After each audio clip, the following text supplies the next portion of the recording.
hottest Houston Astro hitter this year, George Springer, ready to go on a Friday night. Astros taking on the Kansas City Royals for the first of three to continue this week-long homestand. The Royals versus the Astros series sponsorship is presented by Echo Outdoor Power Equipment as we welcome you to Minute Maid Park in Houston, Texas, with the Royals in town as the Astros took 3 out of 4 in the first series against Seattle. Hi, everybody. Welcome back. Todd Callis alongside Jeff Blum.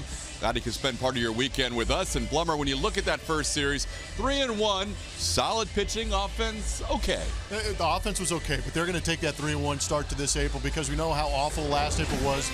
And A.J. Hinch talked about it all spring long, getting these guys ready to show up in April. They're already 3 wins, but they've got to get off that hot start. The offense has not shown up yet, but thankfully it's this time of year where the pitching has stepped up. We've seen Dallas Keuchel do a phenomenal job, Lance McCullers. George Springer's the one guy that actually has shown up. He's contributed a couple of home runs to that 7 home runs. What's interesting about that 7 home run number for me, only 12 runs scored in those 4 games we've seen from the Astros so far. Yeah, just averaging 3 runs a game. 6 of those 7 home runs solo shots. The one good thing is you see the Astros make some defensive plays is the pitching's carry them. And you think, all right, you're least concerned about the offense, and then the offense will eventually get there. The offense will eventually get there. You just hope that they continue to pitch well. The bullpen has been absolutely lights out. It's going to be interesting to see how this offense steps up against this Kansas City Royals pitching staff. One of the guys who looks to get rolling tonight is Jose Altuve. Julian Morales will have more on the number 3 hitter for the Astros as we roll on a Friday night from Minute Maid Park.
Season, and they're coming off a big series win off of the division opponent in the Seattle Mariners, taking it 3-1. Good pitching, a couple of big home runs, but as far as offense, they have yet to get it going. You heard the guys talking about it, and that includes Jose Altuve, the 2-time batting champ who knows how to hit.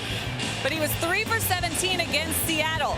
Something that might get his groove back is facing the Kansas City Royals, though. Check out his numbers against the Royals last year. 452 average, the 3 homers, 7 RBI, 1,300 OPS, and he was a triple shy of the cycle when they visited Kansas City last year. That ended up being a really memorable night for not only him, but the entire team there in Kansas City. So good memories when he's facing the Royal Blue, and tonight he'll be facing Jason Vargas, the lefty. He does well against southpaws, but he's 5 for 9 with a home run off Vargas. It has been a while since he's seen him, though, so stay tuned for more on the last time Vargas faced the Astros. Altivi and the Astros are ready to go. Stay right there. First pitch is coming up next with Mike Fiers on the mound. We'll be right back.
Our equipment. Roof is open for the 5th straight night here, as opening week has been brilliant in Houston, Texas. New team in town as we welcome you back to Minute Maid Park. After taking 3 out of 4 from the Seattle Mariners, the M's were desperate for a win last night, coming in at 0-3. Now the Astros will take on another 0-3 team, the Kansas City Royals, and see Mike Fiers coming out of the dugout. He'll make his first start of 2017.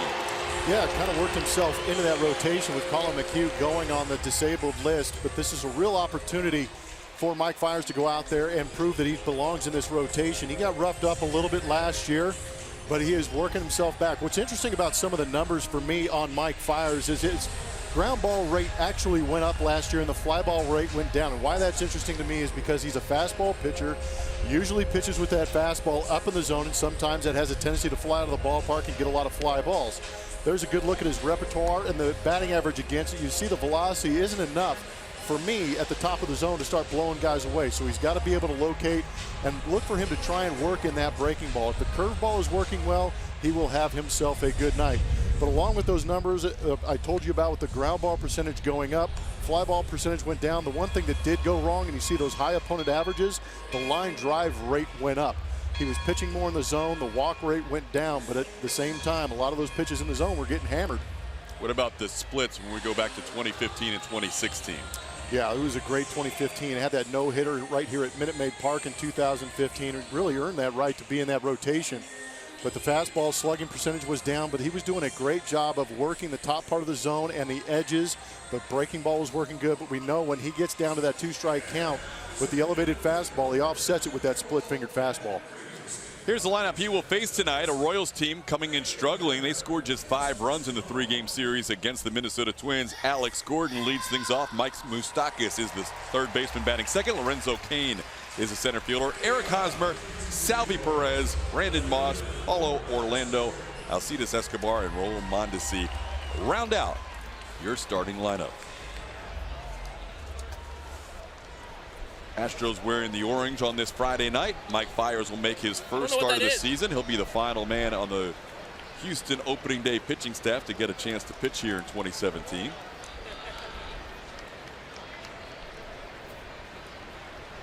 And he delivers to Alex Gordon, who swings and fouls back the first pitch. Fiers 31 years of age.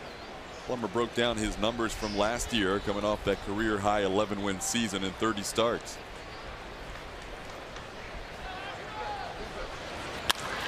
And Gordon into right center field. He's the game's first base runner on the second pitch. Makes a wide turn, but he will hold up. Got a good look at Josh Reddick out there in right field. We're going to take a look around Minute Maid Park and see who's backing up Mike Fiers on the mound today. You're going to see Springer out there in center field. Aoki out there in left. Gets a start against another left-hander tonight. Bregman back in the lineup at third base. Carlos Correa at short. Jose Altuve at second base. Yuli Gurriel with the space goggles at first, and Evan Gattis gets the start with Mike Fiers tonight. Goggles are back. Goggles for the win. Yeah, that's right. He didn't wear them last night. Only loss of the season. There's a called strike to Mike Moustakas. It's a game of adjustments. Sometimes your teammates help you out too. Put those goggles back on. We won with them. Kind of matches the top. It does. It's a good look. Fashion statement. Moustakas coming back from that knee injury last year. Actually had a fractured hand, came back on May 21st. Very next day, tears his ACL when he collided with Alex Gordon. So the Royals just dealt with all kind of injuries last year. Ended up finishing 81 and 81 after winning the American League Championship and the World Series the previous year. There's a called strike on the breaking ball.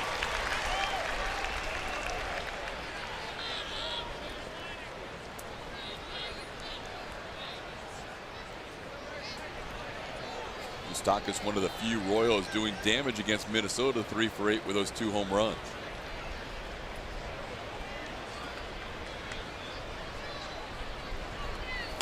On the ground, diving stop. Altuve thought about second. He'll take the out at first.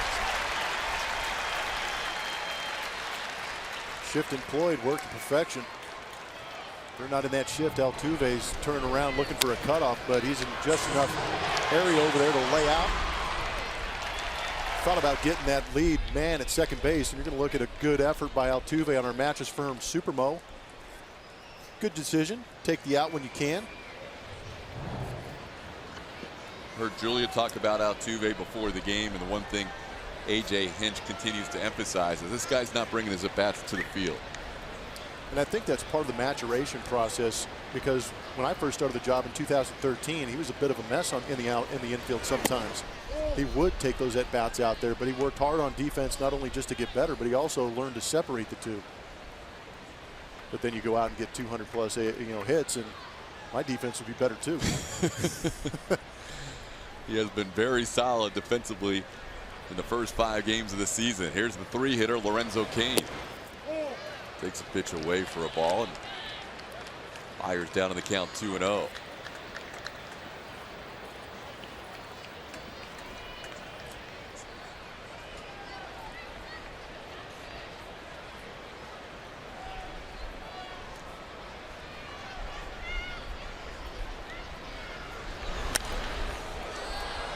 Popped in the air, foul, out of play. Just like the team that was in town, the Seattle Mariners, the Kansas City Royals have been struggling with runners in scoring position as well. They are just 1 of 14 in that category.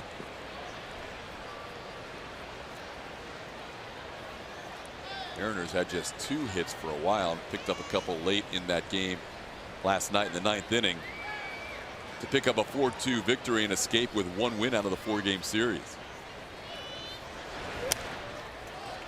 Now it's 2-2.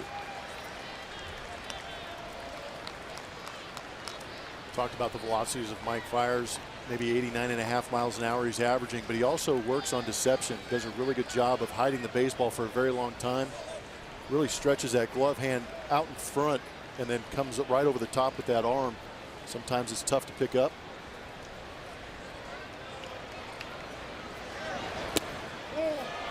Gaddis held it there for a beat. Thought he might steal a call. Just a little high on Cannon. The count's 3-2. Talk about Fiers working high in the zone. How about the MD Anderson strike zone we're showing you right here? Working that top third. New umpiring crew in town, as you would imagine. Larry Vanover is behind the plate tonight.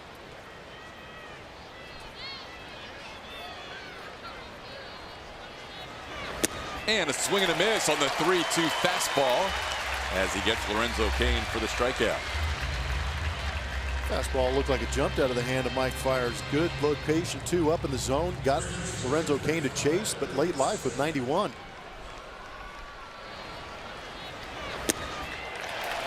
Something to keep an eye on later too, how they approach Lorenzo Cain if they stay up in that zone. See if Lorenzo makes the adjustment. So 2 outs, runner stays at second, and here's Eric Hosmer. See that right part of the graphic, 381 in his career against the Astros. That's about as good as it gets. Only Dustin Pedroia, of all the hitters who have 75 at bats in their career against the Astros, has a higher batting average.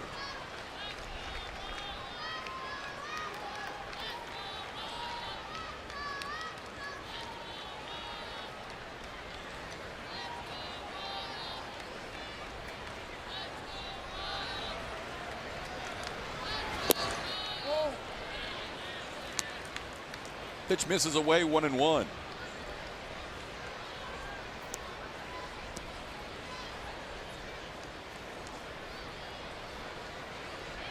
Hosmer coming off a 104 RBI season, leading the team.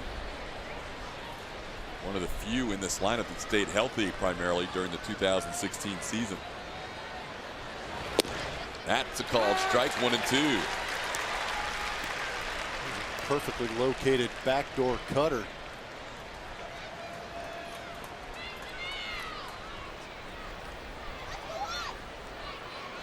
Fans very comfortable in those seats behind home plate on this 77-degree night with low humidity.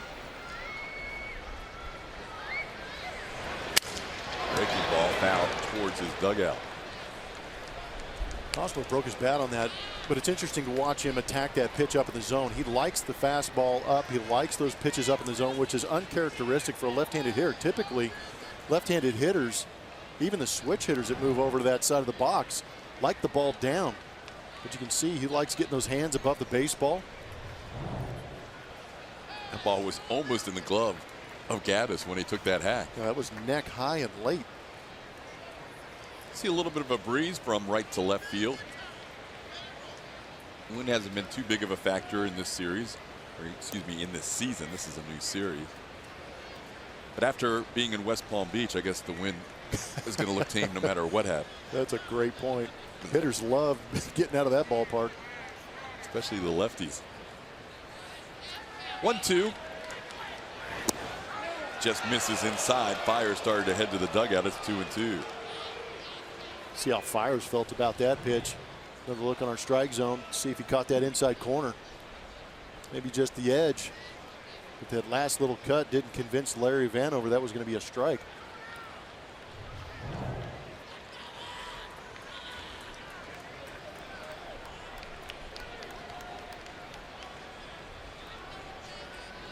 Evan Gaddis getting his second start of the season behind the plate. Brian McCann caught the first 2 with Dallas Keuchel and Lance McCullers Jr. starting. Then he caught last night's game with Joe Musgrove making his 2017 debut. Gaddis caught Charlie Morton, and now he gets Mike Fiers. All these lefties. Tough for AJ to mix these guys in or get a consistent lineup, because he does have some right-handed hitters that drive the ball out of the ballpark that he wants to get in there. There's McCullers, and to his left, our right, Colin McHugh is in town. Swing and a miss by Hosmer. That'll be it for the Royals in the first. Couple of strikeouts for Mike Fiers, and guess who's due up? The guy who leads Major League Baseball in RBIs and home runs, George Springer.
Southwest Airlines, George Springer will lead things off. Alex Bregman back in there at third base. Jose Altuve, Carlos Correa, Carlos Beltran on the DH, Evan Gaddis, Josh Reddick, Yuli Gurriel, and Nori Aoki.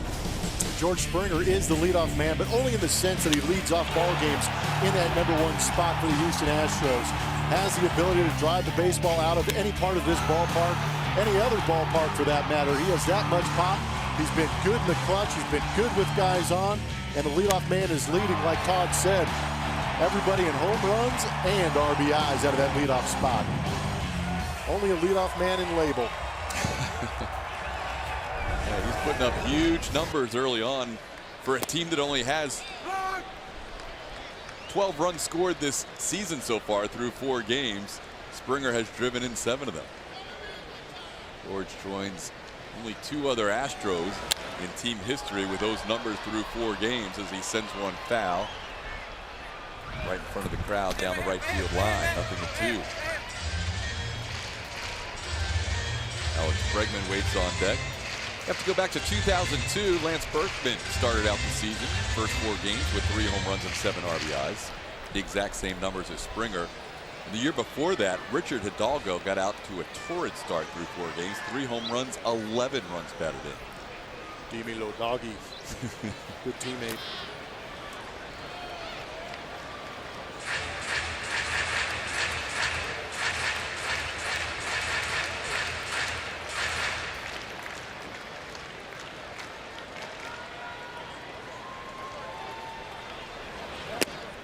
Pitch misses up and away. It's 2-2. 34-year-old left-hander Jason Vargas on the mound tonight for the Royals. Made 3 starts at the end of last season for Kansas City, coming off Tommy John surgery the year before. Inside, so after Springer was behind 0-2, the count's now full. Just 409 days after Tommy John surgery, he appeared in the game last year. So quick recovery for Vargas, who pitched the most innings for Kansas City this spring, getting ready for the 2017 season. And a walk to Springer. Good thing for the Astros, creating base runners. Again, you have to pitch carefully too. George Springer with that pop. See the numbers since 2014. That whip under 1. It's not going to go out there and light up that radar gun like Todd was saying. He's going to work on carving up the edges. Change up, curveball, fastball. The average against that fastball is 267. He has a pretty good changeup too. His changeup was amongst the best through the years. Kind of vary that speed on the fastball to keep hitters guessing a little bit as Bregman takes a pitch up and away. 1-0. It's actually a great point. Steve Sparks came in our booth. We were talking about Vargas, and he said that's one of the things that Vargas does very well is vary the speeds on that fastball. Can't sit on one speed.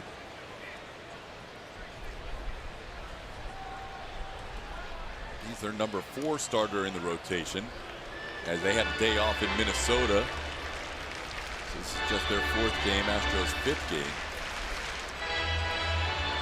Tomorrow they'll go back to their opening day starter Danny Duffy. He'll be opposed by the Astros opening day starter Dallas Keuchel. And then on Sunday we'll see the Royals 5th starter Nathan Carnes. That's a called strike to Bregman, 1-1. Alex gets the start tonight after a day off.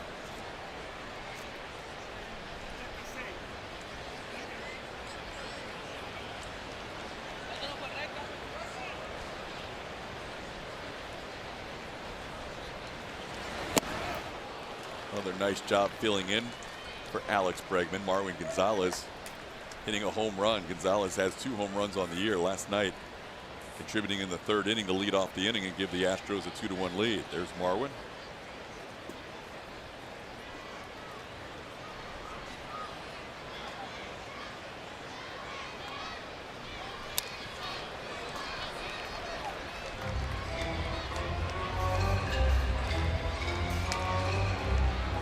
May have seen Colin McHugh at the very end of that top half of the 1st inning. McHugh lasted 1 inning in a start for Fresno last night. There's Colin talking things over on the bench. Came back to Houston today, warming up for the 2nd inning. Didn't feel very comfortable, and in town to see the local doctors, team doctors. So hopefully we wish the best for Colin as he returns to Houston. Check out,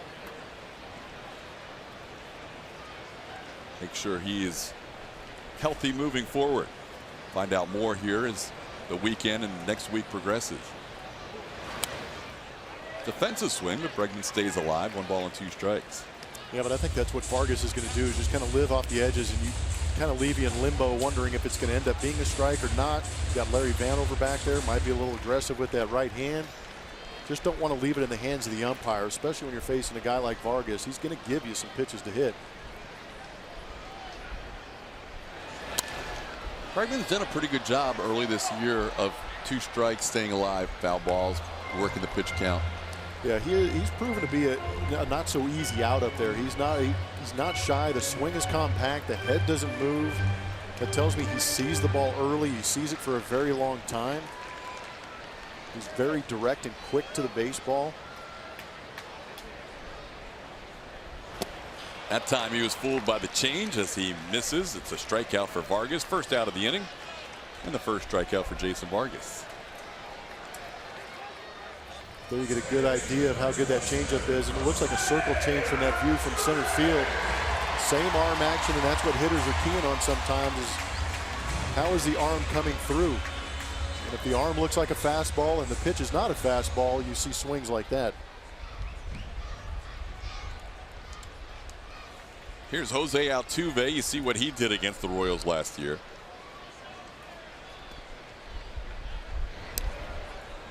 Overall, through the last 4 or 5 years, the Royals and the Astros have pretty much split their win totals during the regular season, but the Astros have outscored them by about 20. And Altuve's right in the middle of all that. Look at that percentage of strikeouts by changeup. That's Chris Davinsky-esque. It is. 64%. It'll zone it up. And even that pitch that he punched out Alex Bregman on was not the filthiest of changeups we've seen. Just does a good job with the arm action, the deception, pulls a string, change in velocity, got him.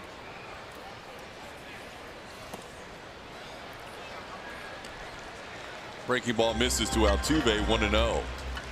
Altuve coming in 3 for 17 on the season. He said he was looking forward to getting back here tonight, working on that swing a little bit. just a little bit in between here in the beginning of the season for A.J. Hinch. He said it's all about Altuve zoning things up. Foul tip there on that pitch. It's 1-1. Everything's exaggerated in the beginning parts of the season too. If you get off to an electric start, everybody's wondering, can he hit 400? If he doesn't get off to a good start, everybody starts to panic. But it's only 4 games, and this guy can accrue 4 games worth of hits in 2. Altuve gets a high strike, which happens to him occasionally. Not necessarily the good call, but it's a call that he gets against him. Unfortunately, it's 1-2. I mean, Springer's not going to hit 120 home runs? There's always a chance. It's early enough. On the ground to short. Escobar to second for 1. Mondesi's turn in time for the double play. That'll do it for the Astros after a leadoff walk. We're through 1.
And the Astros, Mike Fiers gets back to work, and after an up and down 2016, he came into spring training in a competition for that 5th starter job. He got it, he's here, but it's never easy for Mike Fiers, who said that I'm not the guy with the big put-away pitch. I'm not the guy that throws 100 miles per hour. I have to be able to pitch. I have to command the ball. But what does make me successful is I have so many pitches, and when I'm on and when I feel good about them, I can get anybody out with any pitch. So very true to himself, guys, but thrilled to be a part of this starting rotation to start the 2017 season. Thanks, Julie. I'm sure he was antsy to get ready for tonight's start. Here's a ball hit deep to left field. Salvi Perez hooks it fair just inside the foul pole. And we have ourselves a 1-0 game on a Perez home run, his 2nd of the year.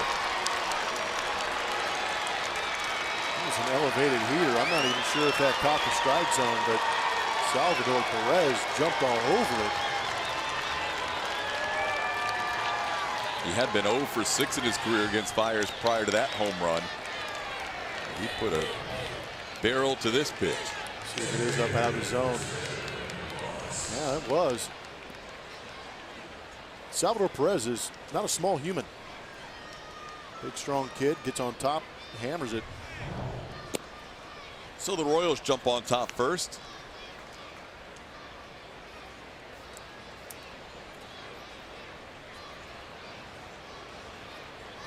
Here's Brandon Moss, designated hitter. Swings through that pitch. It's 1-1. See Moss last year with 28 home runs for the St. Louis Cardinals. Hit .225. Pitch misses. It's 1-1.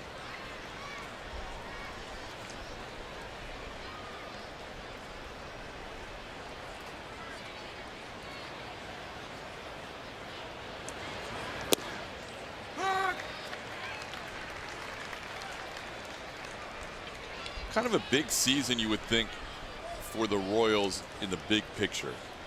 They came off those great years in 14 and 15. last year back to 500 with a lot of injuries, and the reality is they know they can't keep everybody, and they've got a lot of guys that are due for free agency this offseason. So first half of the year, a pretty significant start for these Kansas City Royals, and they struggled the first series against Minnesota. Eric Hosmer, Mike Moustakas, Lorenzo Cain, amongst the guys who could be free agents at the end of the season.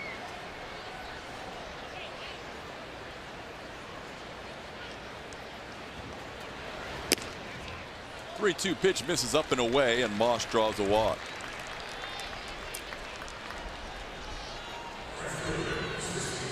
The runner on first base, and that'll bring up Paulo Orlando. Biggest adjustment in the Kansas City Royals is what has happened to their bullpen. Losing Wade Davis, Greg Holland, basically just put away lights out type guys. Yeah, that was the absolute lockdown bullpen. Oh, when you got to the 6th inning, if you didn't have a lead, you were in serious trouble. and I think that's part of the reason you see Will Harris, Luke Gregerson, and Ken Giles here in Houston, because it eerily reminiscent of what they were doing in Kansas City for those World Series runs. Yeah, that became a popular thing. If you could get your starter 6 and then turn it over to those arms in Kansas City, where your Chapman and Betances and Andrew Miller were all together with the Yankees. First 3 games of the season, though, this Royals bullpen has allowed 14 runs. Yeah, it has not been pretty on that bullpen. They're whipped. Did you see the whip number? Well, they walk everybody. 3. They've been walking everybody. My goodness. 23 walks issued in 3 games. You consider that first series of the season, 14 runs by the bullpen, and back in 2015, the Astros know very well they ended up winning it all. Back in 2015, they gave up 8 runs as a bullpen the entire first month. That'll put it in perspective for you. Man. It's a little different this year. 3-0 the count to Paulo Orlando. Fiers, after allowing the home run to Perez, has walked Brandon Moss and now fallen behind the Royals right fielder. Orlando coming in 2 for 10 on the season. All those pitches you can see pretty much in the same spot. And there's a called strike.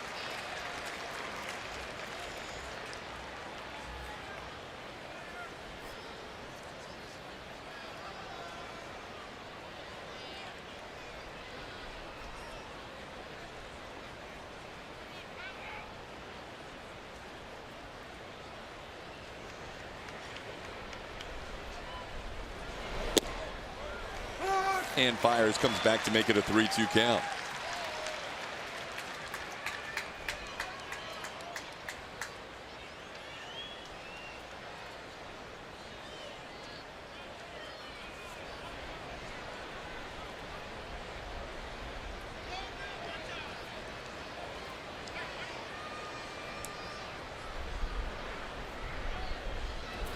Saw Charlie Morton in his start on Wednesday night work from basically the exact same spot on the rubber as Mike Fiers does. They work from that far first base side. Fiers a little bit more of his foot on that corner. Morton has his right foot just about on the edge of that pitching rubber on the first base side.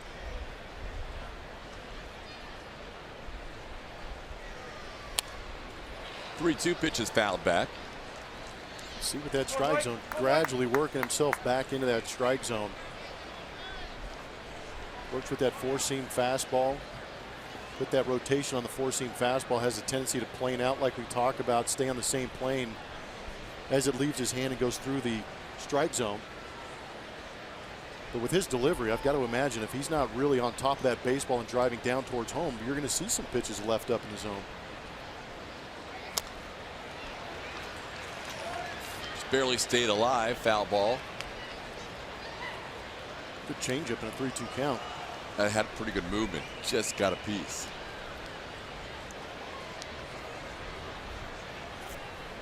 Fiers pitched with a lot of traffic last season. 280 batting average against him.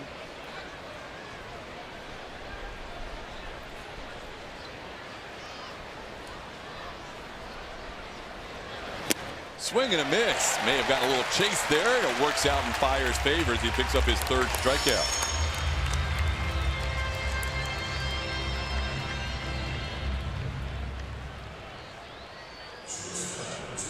Just a riding fastball. Been up there all AB long for Orlando. He couldn't lay off.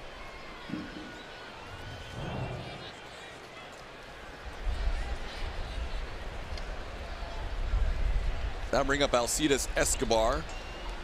See, last year he was much better against righties.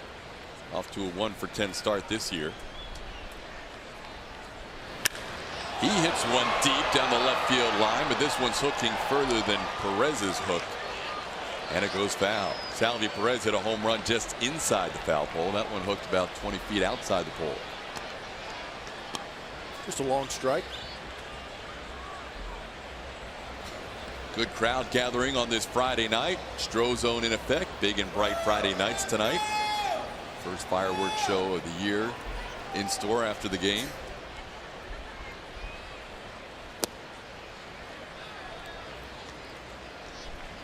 Julian Morales will be heading out later on tonight to the Strozone to check out all the new activities out there. They had a little happy hour going at the Budweiser Brew House all afternoon and evening long from 5 to 7.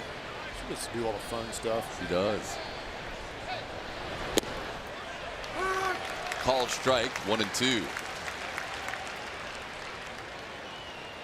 Including eating grasshoppers in Seattle. Oh, I can't wait. You're jealous, though. I am. It's unbelievable to me. I know it's wrong, but I am. Toasted grasshoppers are a new item at Safeco Field this year. I mean, if we run out of ideas that we're just going to pick up insects and drop them into a deep fryer and serve them up, you might be onto something. Where's the creativity in that? You might be on something. You run out of food items. Yeah. Are they gluten-free? I'm going to go yes. Julia will find out. That will be our first road trip. Will be Seattle and Oakland. Julia, you with us? There's a little flavor on those at least, though, right? Oh, yeah. It's not just grasshoppers that I'm eating. I heard it tastes like chicken. No, I think there's like chili lime flavoring. There you go. I hope so. And cartilage. I'm not real excited about it like Todd, but I'm going to do it. I'm going to try it. 2 for 3 because I'm not doing it. Will it keep us warm in Seattle? Those temps aren't looking real good right now. Yeah, no, the temperatures aren't going to be in your favor.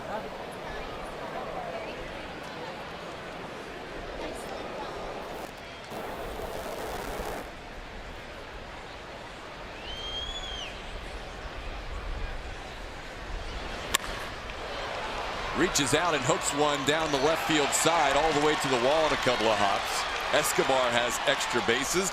Moving into third is Brandon Moss. Second extra base hit of the inning for the Royals. They have second and third with one out. Fiers has got to work on edges. See a lot of these pitches catching the middle part of the play. That might have been a changeup that just backed up into the barrel of Escobar because he wasn't in a very good hitting position, but the hand stayed back nicely as he threw the barrel at it.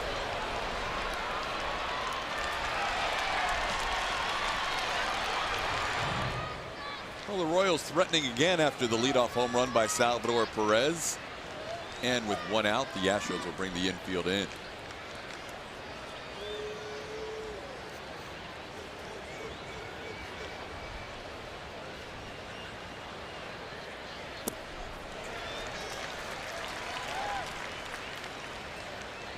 Mondesi, whose dad won Rookie of the Year back in the day with the Los Angeles Dodgers, where he spent the majority of his career.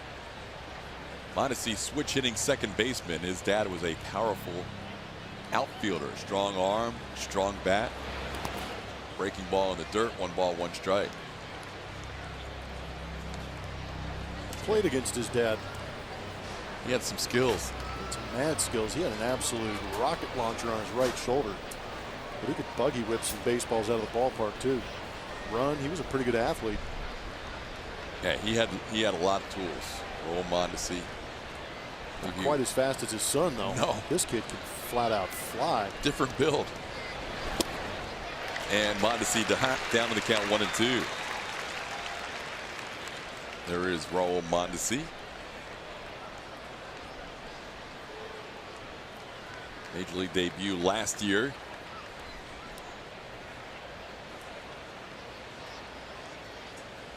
So pick your choice with a 1-2 count with Fiers, fastball or curveball.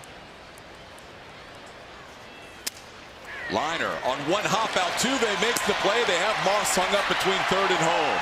Gaddis will run him all the way back and tag him. Mondesi moves to second wisely.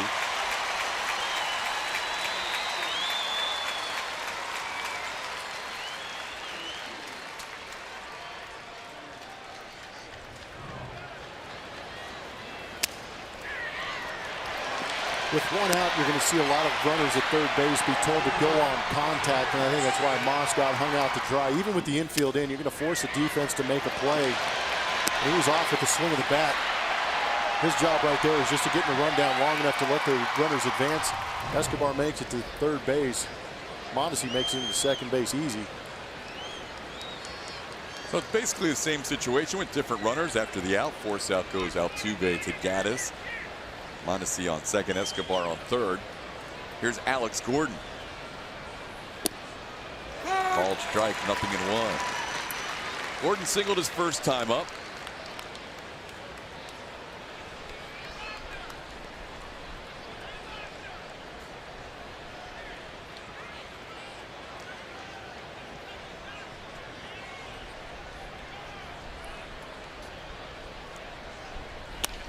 On the ground to Altuve. And Fiers after the leadoff home run works out of further damage. We head to the bottom half of the second inning. It's 1-0 Royals.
Toyota. The Houston Astros have had some good times against this Kansas City Royals pitching staff. 7 games last season, 5.8 runs, almost 6 runs a game. The average not very high, but 29 extra base hits at OPS at 829. They hit 9 bombs, drove in 40 RBIs. Took advantage of every opportunity, and we should hopefully see the same thing. See these bats get hot against this Kansas City pitching staff.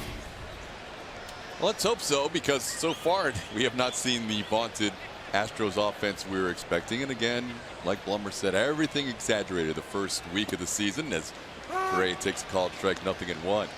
You almost feel like it's going to come in a big way. Oh yeah. Somebody's going to give up a big number against this offense. And it may happen this weekend. At least that's what a lot of the fans are hoping for. Big crowd on hand on this Friday night. Many are wearing orange, and that was kind of the theme this week. All the Astros promotions wanted fans to come out wearing their orange. The team's wearing it on their Friday night. Carlos Correa down to the count, 0-2. Correa, Beltran, Evan Gaddis. Upstairs, it's 1-2. More often than not, you're going to see an elevated fastball. Next pitch will be a changeup down the zone, and Vargas has a very good changeup.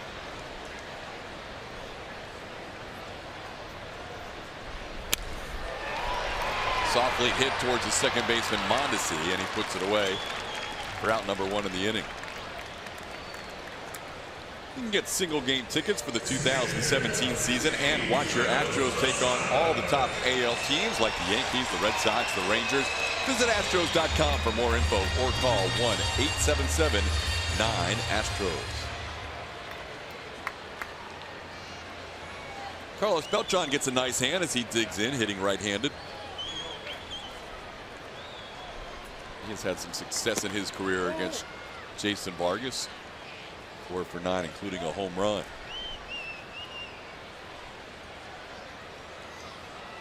Still looking to get rolling this season. Has a couple of infield hits, working against the shift as a left-handed hitter.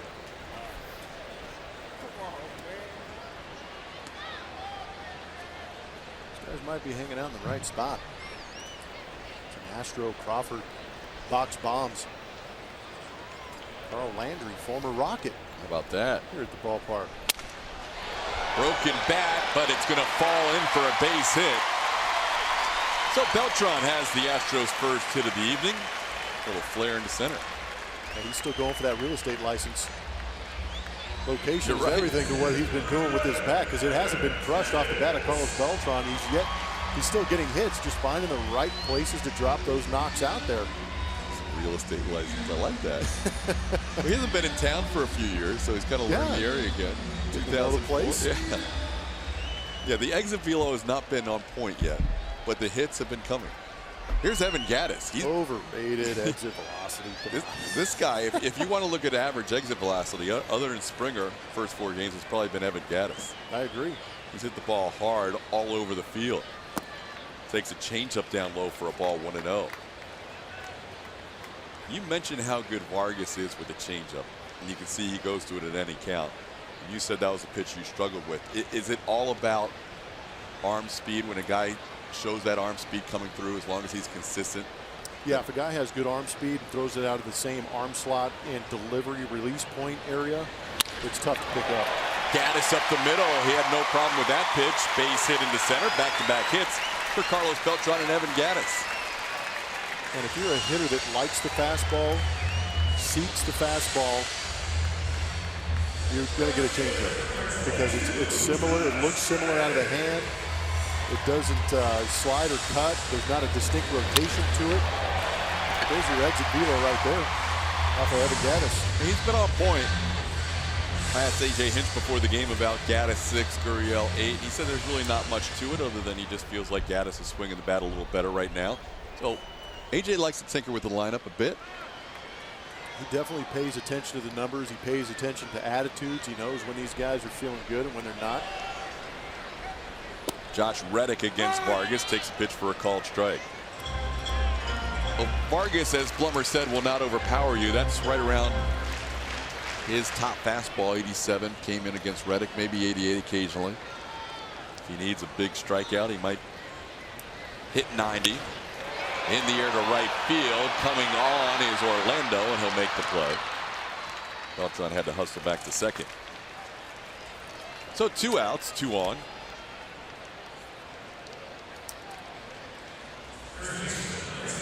And that'll bring up Yuli Gurriel.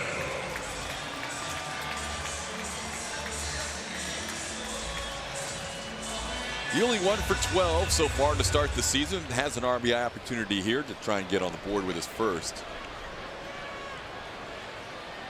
How about some 2-out lightning to get this offense going? Really could use something.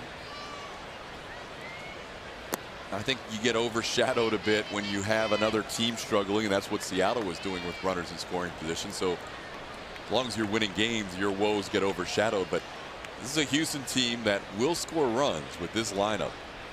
Just a matter of getting rolling this season. Outside, ball 2. Now Gurriel in a hitter's count. But does he get the fastball? That's it. I mean, first and second, 2 outs. You got to think he gets challenged, but. Well, the way Yuli goes up the middle the other way, I feel like even if he gets a 2-0 changeup, he could hammer it. Or not. That's a tough pitch. It is a tough pitch. Good depth on it. But the deception is there because these guys are seeking fastball, yet they're not able to hold up. They're not picking up the changeup early out of the hand of Vargas. Haven't had a good run away from Gurriel also.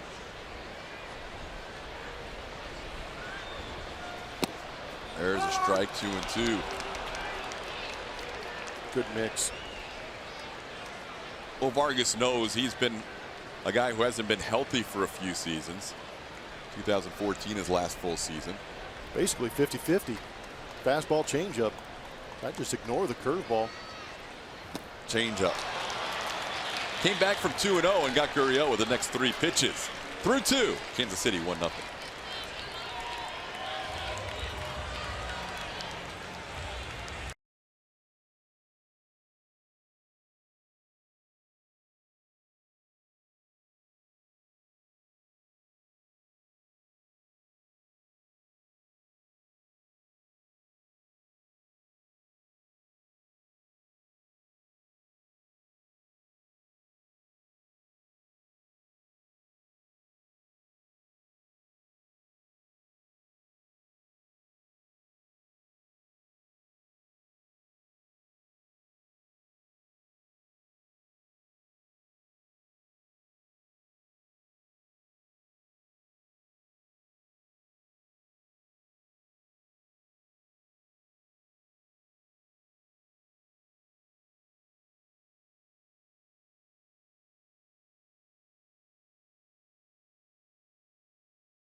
By Echo Outdoor Power Equipment.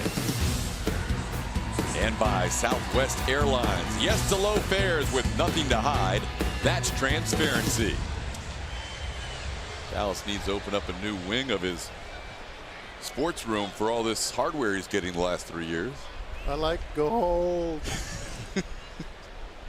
2014, 15, and 16 Gold Glove Award winner. These are modern day Jim Cott, Greg Maddux. Yeah. I mean, the plays he made in his opening day start. Incredible. He is off and racing for a 4 straight as Fiers delivers a breaking ball for a called strike to Mike Moustakas, 0-1. It's kind of cool that Mike Hampton was in town that weekend, or that week, for opening day. Outstanding Astros fielding pitchers. Keuchel will get the start tomorrow in the middle game of this 3-game weekend series.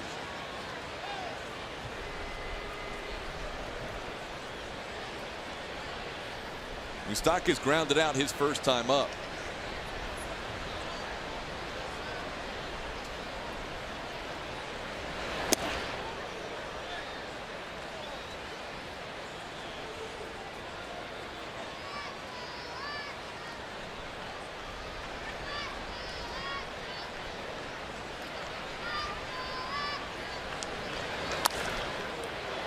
Line drive up the middle for a base hit.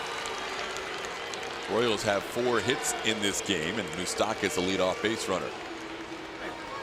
All right. Corbin entertaining the crowd out there. We told you there are a few teams coming in tonight with a record of 0-3, including these Kansas City Royals.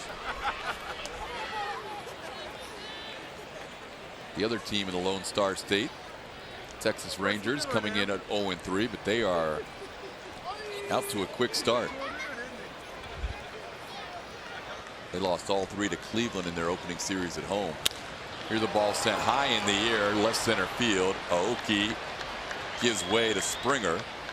George puts it away for out number 1. Texas leading 8-0 at the end of 2.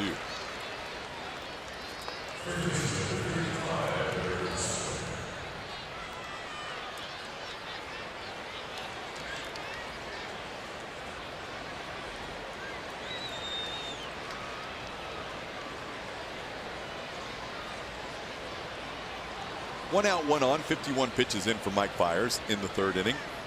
Here's Eric Hosmer.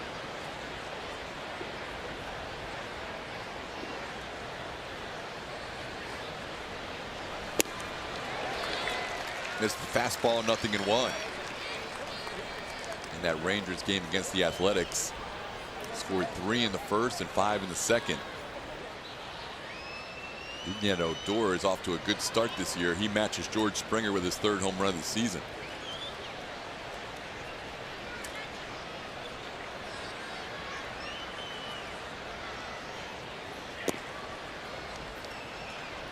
And Springer has lost his lead in RBIs as Nomar Mazaro has 5 RBIs tonight for 8 on the season now. Big night for Texas as they try and get their first win of the season early on. 1-1 the count to Hosmer. Oakland loses their football team, and their baseball team might have a long season.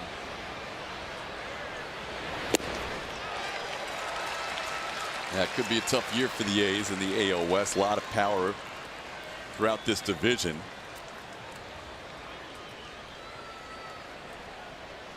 Seattle taking on the Angels later on tonight in an AL West matchup.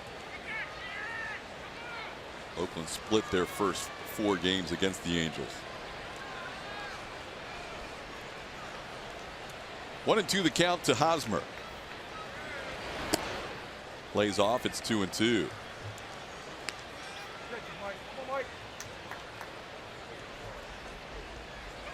Hosmer's numbers against right-handed pitchers is a little bit of a heat map.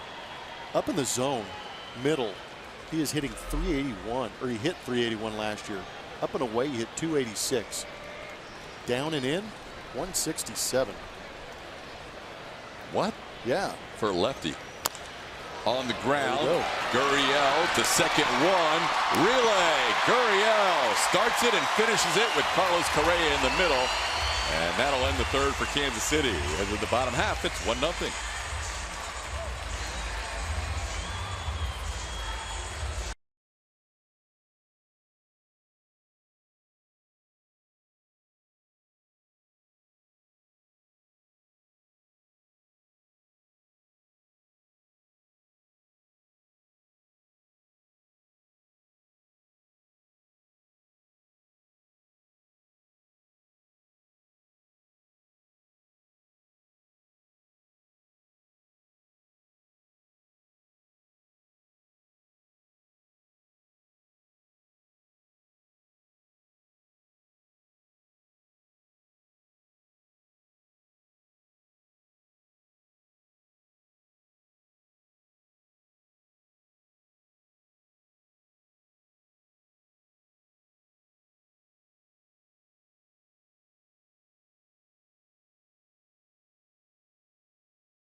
Power player of the game. It's Norioki, the new Astro, getting settled in and has 3 hits in his first 3 games as an Astro, and he walked in last night's game. Pretty good against lefties too, as we've seen. He's been playing against some of these left-handed pitchers. But we hear A.J. Hinch talk a lot about being that second leadoff guy, how important that guy could be in the 9-hole. Obviously, only lead off once. George Springer only leads off once per game, usually, unless it just happens to fall that way. So this guy could really set the table for a run producer like George Springer, guys. You're right about that, Julie. You look right now at the top 3 due up, and actually you can include Altuve in the mix, the top 4. It almost seems like you're at the top of the order. It does. It works out well. This guy's a guy that can be a tough out, a tough at bat, works the count. That's what he probably earned. Well, he's swinging the bat well. We already know he's a high contact guy. That's probably why he's getting some of these starts against left-handed pitching, because he's just such a pest.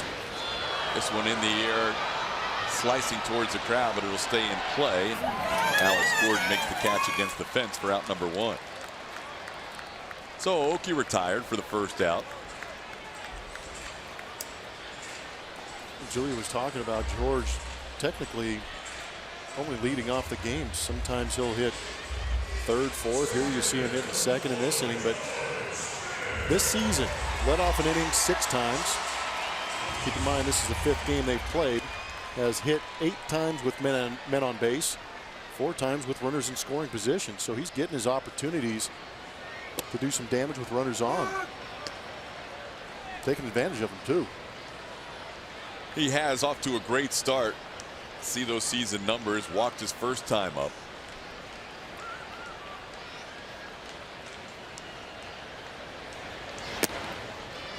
He was tied with Yasiel Puig for the major league lead in home runs coming in. Now Odor has 3. George hasn't had a whole lot of company in terms of offensive production so far this season. 1-1 pitch is a called strike. It's 1-2. This is the second time around the Astros get to see Jason Vargas. Like to see them make some adjustments. Also like to see Vargas make some mistakes they can hit. Vargas does not have good numbers in his career against Houston. 4 career starts, an 8.5 ERA. But hasn't seen them in a while either. It's been since 2013.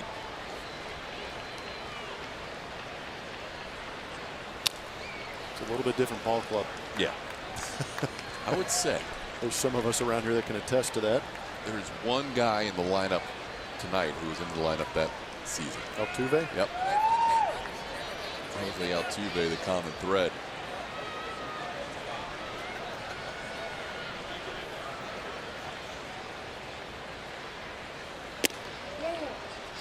Upstairs now the count goes full on Springer.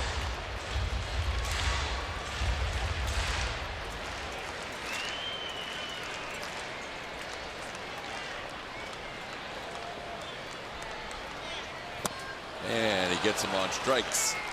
Strikeout number 3 for Vargas. The Astros 15-game flex plan puts you in charge of the games you want. Pick giveaway games, your favorite rivalries, or maybe a little of each. Grab your 15-game flex plan today by visiting astros.com/mini-plans or calling 1-877-9-ASTROS.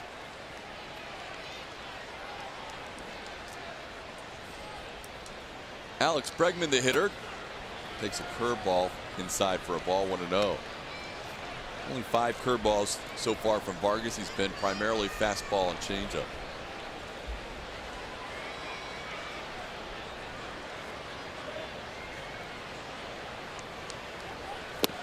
There's the change, 1-1. So far, he has done a good job mixing in the changeup. He can throw it in any count. Hitter's count doesn't matter. He threw a good 2-0 changeup to Gurriel earlier. Down low, it's 2-1.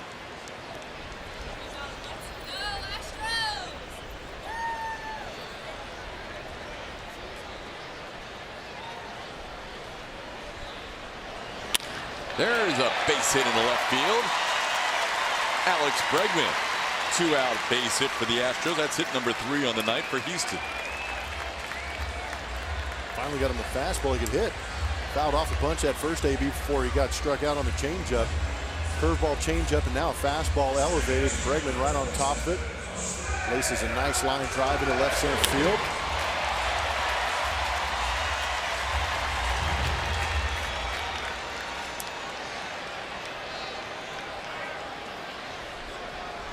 So here's Altuve. Jose grounded into a double play his first time up.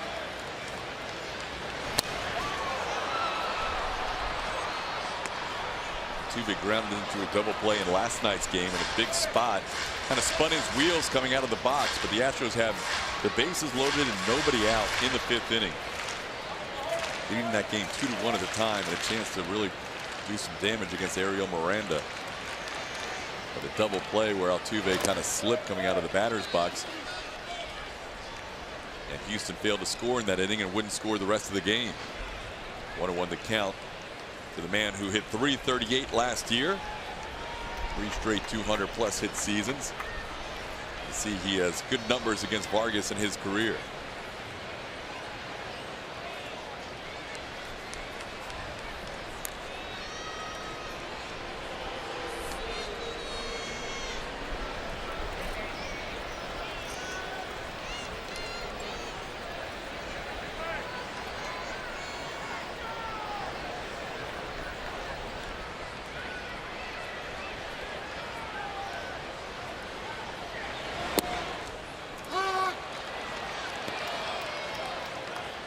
I know that's a second strike, but so what? If he throws a breaking ball for a strike, so what? Now you got to defend with 2 strikes. But if you're earlier in the count, you're sitting fastball, changeup, just ignore the curveball.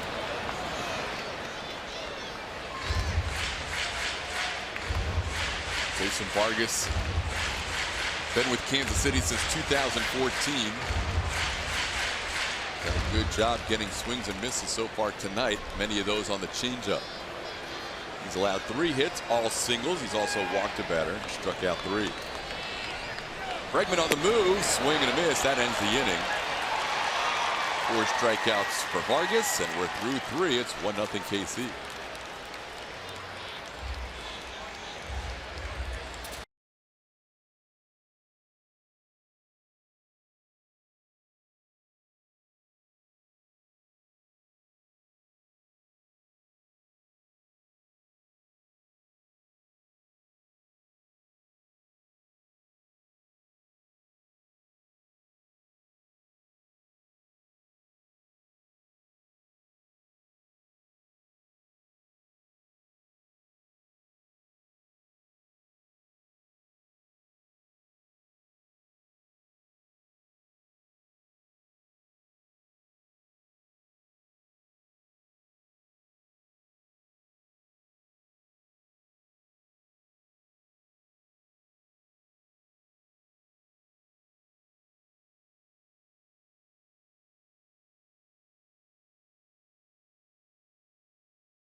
Relatively quiet, except for this one swing off the bat of Salvador Perez. Got himself a high heater and turbo hooked it out of Minute Maid Park for the only run in this ball game. Fiers settling in, pitching out of some stressful innings, doing a very good job of it though, getting some punch outs. And every once in a while you need a little help from your friends. A unique 3-6-3 double play. Salvi Perez, who hit a home run his first time up, fouls one back.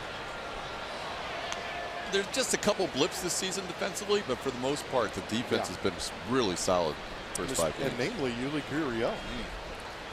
He has been highly impressive at first base. That was one of the things we were watching for this spring, was how Gurriel was going to adjust playing every day at first, and he has come out and made every single play, plus a couple of tough scoops. And really no panic, settling in, watching the ball all the way into the glove, and when he does make the catch, he's taking some opportunities to turn double plays. On the ground to Bregman. And he throws across for the first out here in the 4th inning. You know, there's little nuances, and that's going to be the one area that he'll get more and more comfortable with, Gurriel, as we go along. And coming off the bag, holding a runner, when to play off a runner, you know, lining yourself up in certain relays. But in terms of just the raw defensive ability with his hands, it's been impressive to watch. Really has. And those double plays he's turning, he's getting himself in good positions to make good, strong, accurate throws. Pitch misses away to Brandon Moss, 1-0.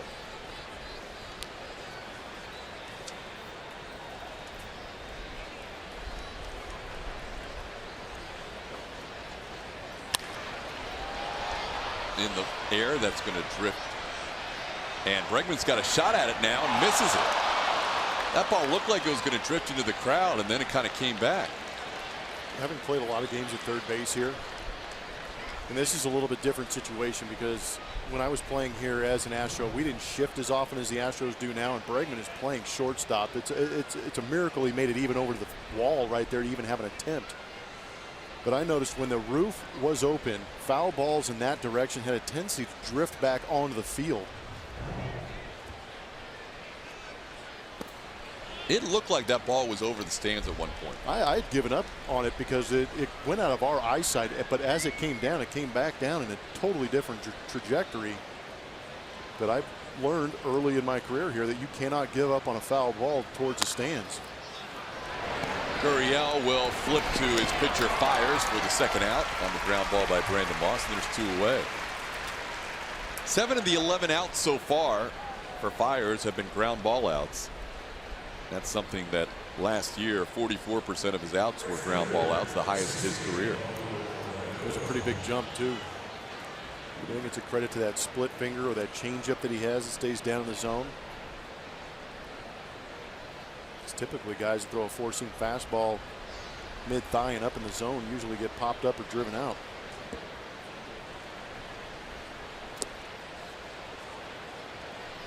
Pitch to Paulo Orlando, misses. 1-0. Royals on top 1-0. Only run that has scored is a Salvador Perez solo home run. Astros have seen lots of low-scoring games so far in the first 5 games of the season. Kansas City, meanwhile, was outscored 21-5 in their series in Minnesota.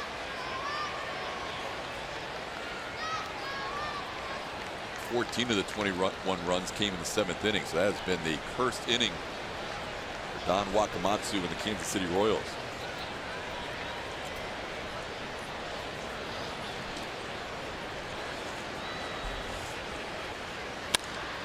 In the air to right center field, sends Reddick back. He'll call off Springer, and he puts it away. Good, strong 1-2-3 inning for Mike Fiers. Astros turn to bat in the bottom half.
Leading the Astros 1-0. It's time to take a look at our Chevy Stro poll tonight. Make sure to follow us at Root Sports SW.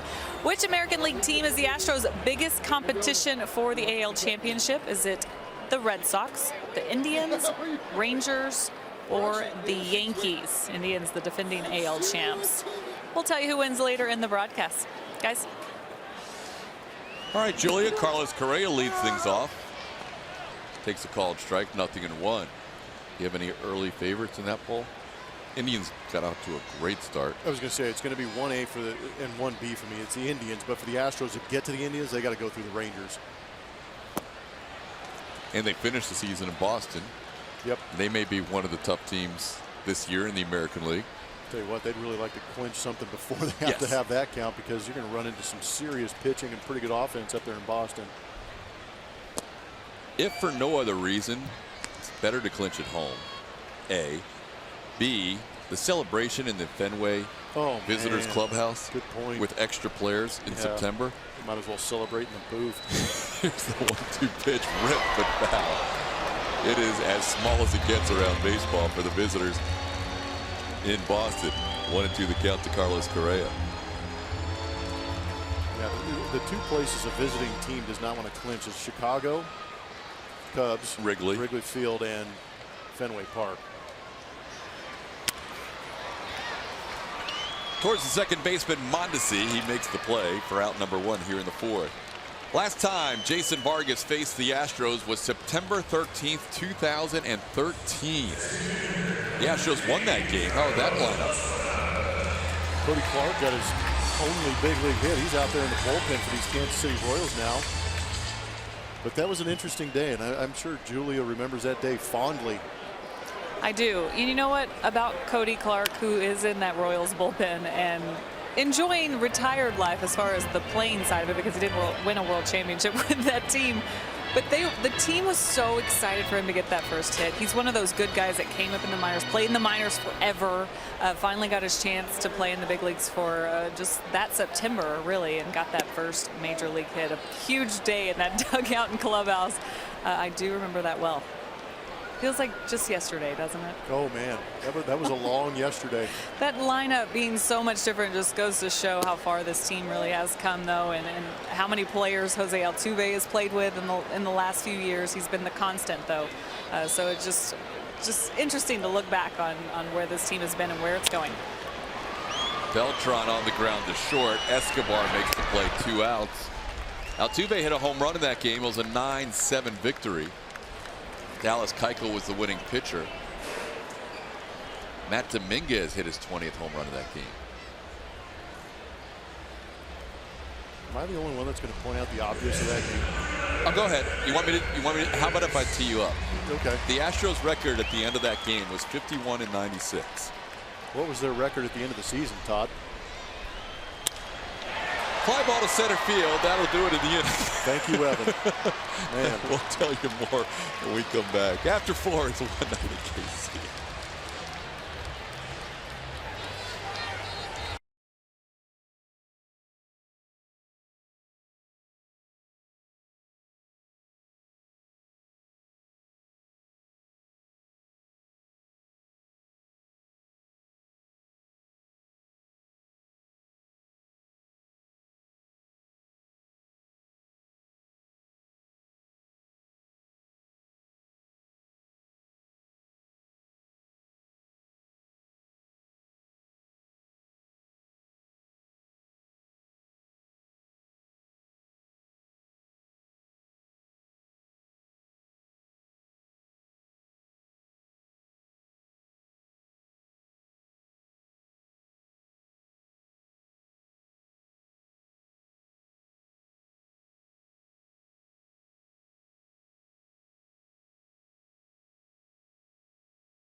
No store does more than my HEB.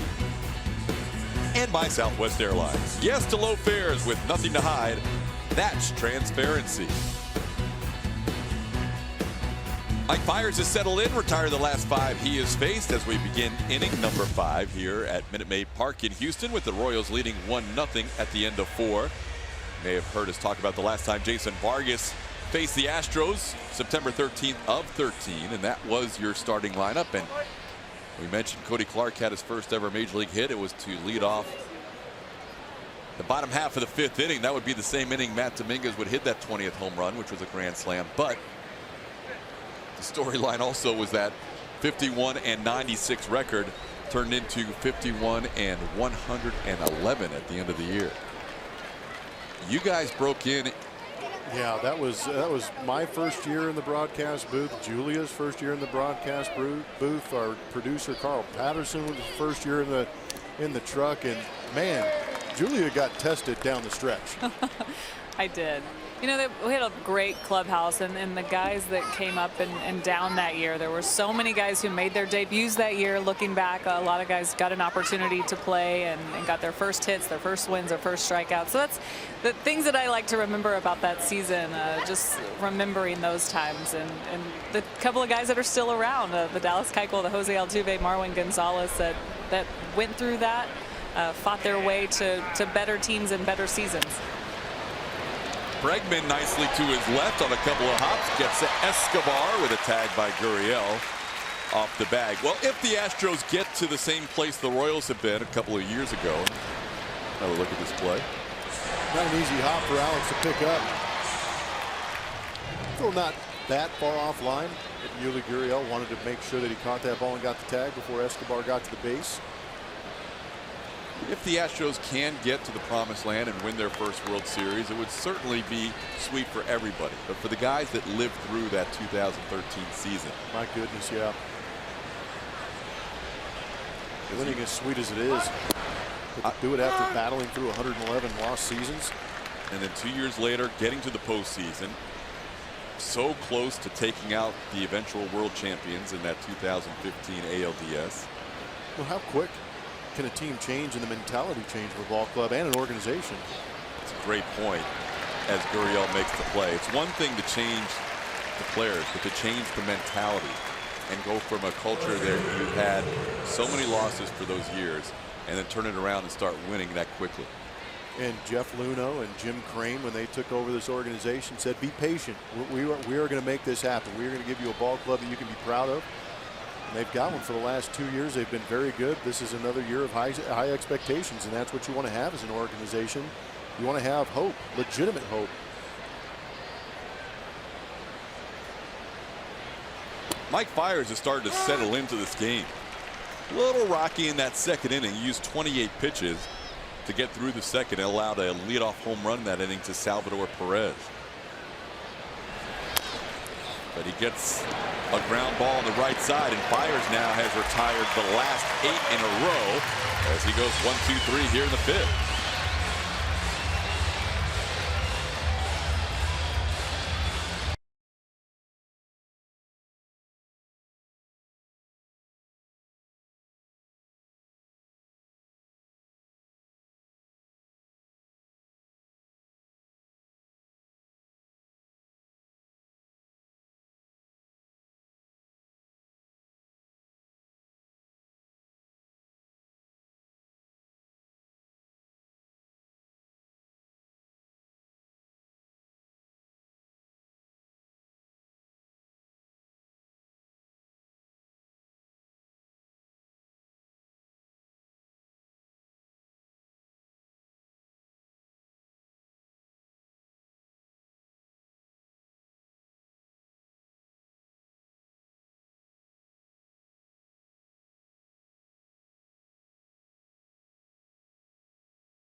Bottom of the 5th, the Royals leading it. Join us in Keuchel's Corner, presented by Houston Methodist, tomorrow night when Dallas Keuchel takes on the Kansas City Royals. This ticket package includes a ticket in Keuchel's Corner, a beard, and an exclusive Keuchel's Corner t-shirt. Be a part of the Bearded Bunch by visiting astros.com/Keuchel's Corner or call 1-877-9-ASTROS. But tonight, it's Friday. We're in the Stro Zone. This is new this year. Where are my rowdy fans at? There they are. They're waiting for their cue behind me. They've been rowdy all game. Check it out, though. Every Friday you get a new t-shirt. The design changes. You get your foam finger H-Town hand plumber. You got to do the backhand right here. The tickets are pretty cheap out here. Great area to watch the game. It's all part of the newly renovated center field. We're obviously having a really good time out here, though. The Stro Zone. It's Friday nights. H-Town. You calling me out? Yes, because you didn't know what this was the other day. Well, guess what? I know what it is now. It's an enthusiastic group out there. That's a lot of foam hands going up. Josh Reddick, broken bat, and it twisted Raul Mondesi around and goes into right field. Must have had some knuckleball action on that because Mondesi broke left and the ball went to his right. That was pretty smooth. I like it. That's how you break through. The power of knocks. The power of the H-Town foam finger. Yeah, he must have heard with that one. Put Raul Mondesi in a corkscrew. He had no idea which way that ball was going. The ball took a left-hand turn on its way to right field. Well, there they go. They're having a good time in the Stro Zone. There's H-Town. The cool thing is, as Julia said, that's a different t-shirt every Friday night. I feel like I should be listening to For Whom the Bell Tolls or something with this thing on. Stro Zone. Every Friday night, new shirt. So that's pretty cool. You can come every Friday night and end up with a closet full of cool Astros t-shirts. So it's no repetition. In fact, they have the date on the back collar. That's right. So you know that they're not going to repeat them. That is kind of cool. Hold them accountable. Well, when we flash back to that game on September 13th, 2013, the game that the Astros won against Vargas, he gave up 6 in this bottom of the 5th. So we'll see if we can revisit history here with a leadoff base runner. Yuli Gurriel, the batter, 1-2 the count.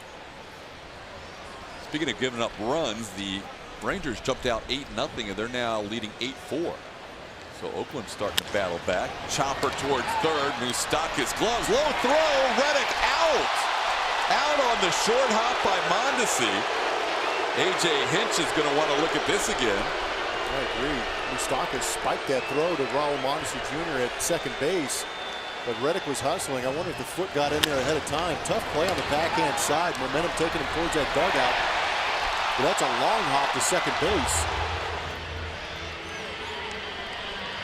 Yep, looks like he got him. You can see the reaction from Reddick too. He's slapped his hands together. He realized he was just a click late. Not much more he could do. You're going to jam your foot in there if you go any later into the bag. Yeah. He did everything he could. Good replay, got him. That was a great shot, guys. 1 out, 1 on. Here's Orioles. And they miss away 1-0.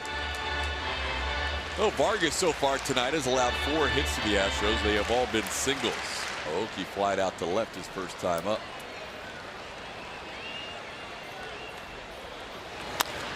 On the ground, Mondesi to Escobar, and the return in time to get Aoki. Second double play turned against the Astros tonight. We're through 5.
Ty Kubota. Charlie Morton, number 3 starter in the Astros rotation, and Joe Musgrove, number 4 starter in the Astros rotation, getting the job done against Seattle. Well, they did. Morton with that fastball, mid-90s, 95 on the sinker. Joe Musgrove had to battle through some situations, but we've seen the defense pick him up. That breaking ball was working great for him. More strikeouts and walks. Granted, 5 walks in 2 games isn't all that bad. You would like to see that number drop a little bit. But that starting pitching for the Houston Astros has been pretty darn good. Speaking of pretty darn good, Fiers starting to roll in this game. Like Fiers, 10 pitches in the 3rd, 10 pitches in the 4th, and only 7 needed in the 5th. Look at that ground ball to fly ball ratio so far. Look at it. Pitch inside is 2-0. How about that Astro pitcher pitching into the 6th inning again?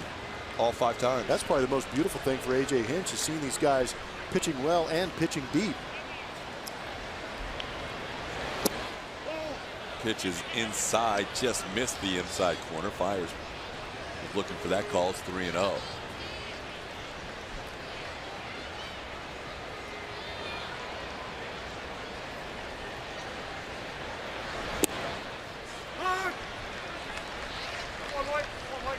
Some of our fans on Twitter have noticed that they tried to get the Ric Flair woo going again the last 2 nights. Oof. We're not a big fan, and it hasn't really caught on, which is actually okay. Yeah, just tone that down. Yeah, but they've been promoting it, and Josh Reddick's a fan.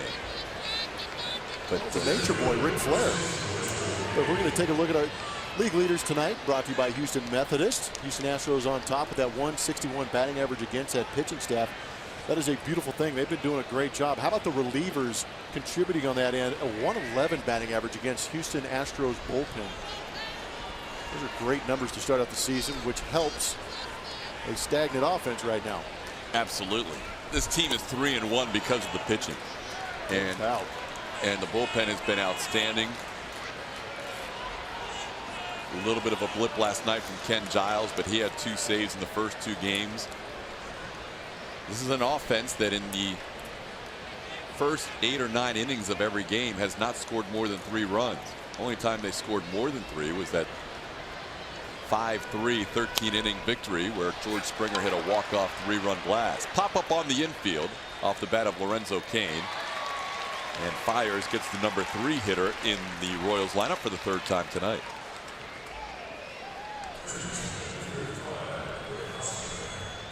So a walk to Moustakas to lead off the inning. Second walk issued by Fiers, and now pop up. Here's Eric Hosmer. Hosmer has struck out and hit into a double play. He was a big part of the Team USA celebration that included Luke Gregerson and Alex Bregman.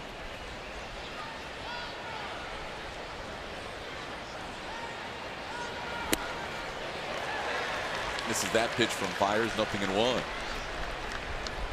It's kind of a bond that will go on a long time with everybody that played this year in the World Baseball Classic for the gold medal winners.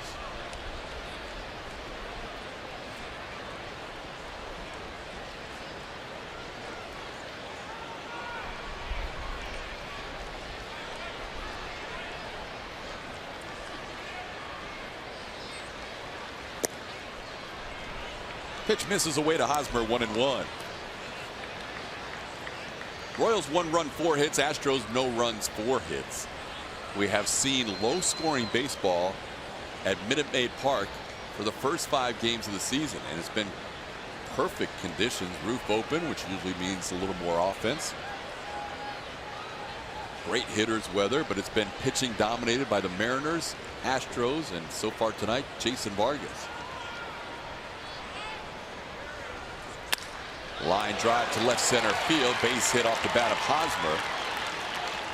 So runners on first and second for Kansas City. Hosmer likes those pitches up in the zone. Take a look where the location is. Like a good 6 inches off the outside part of the plate too, though. Not crushed off the end of the bat.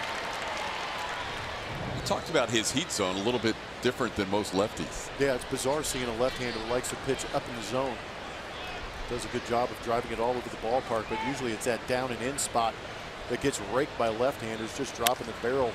Salvador Perez sends a high fly ball into left field. Aoki waits for it, and there's 2 away.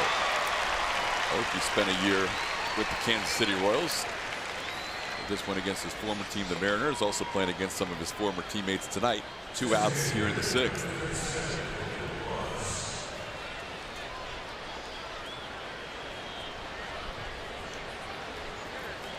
So far this year, starting pitchers have gone on average 6 innings. Keuchel 7 innings in the opening day start. McCullers and Morton 6 innings. Musgrove started the 6th.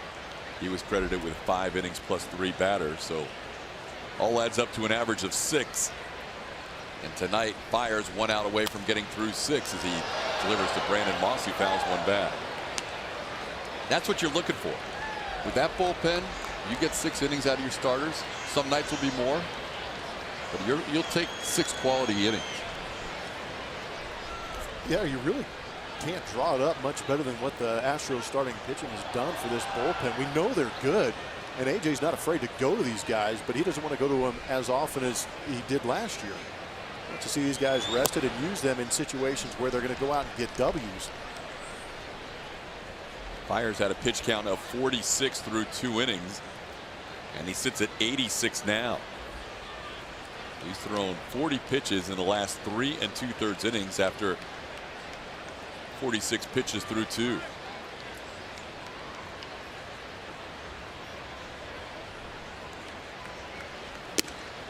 Upstairs, it's 2-1. Moss drew a walk his first time up, also grounded out.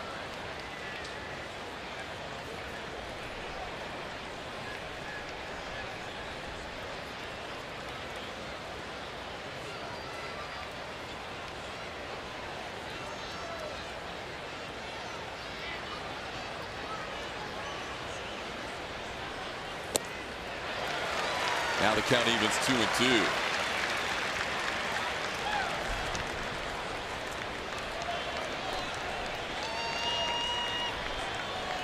Moss back in the American League. Last played with the Cleveland Indians in the AL in 2015.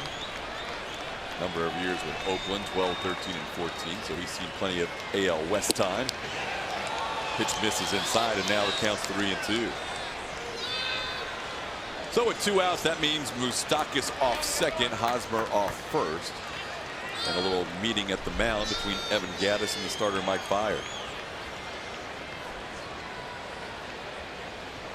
Fiers will throw his 90th pitch of the night with the next delivery. Still no bullpen action tonight for the Astros, as Fiers has really been in a good groove since the 3rd.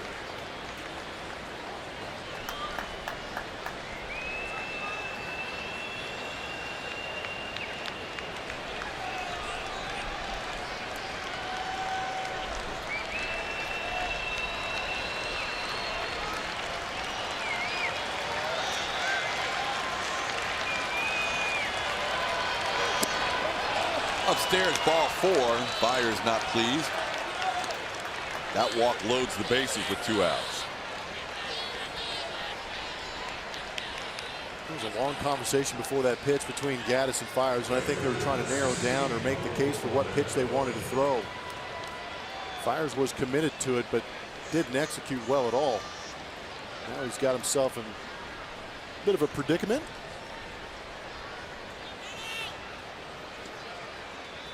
The walks last year really came down for Fiers. That's his 3rd walk tonight. He's walked 42 batters in 168 2/3 last year, which was 10th in the American League in walks per 9 innings. Paulo Orlando tried to hold up, but he did not, says Alfonso Marquez.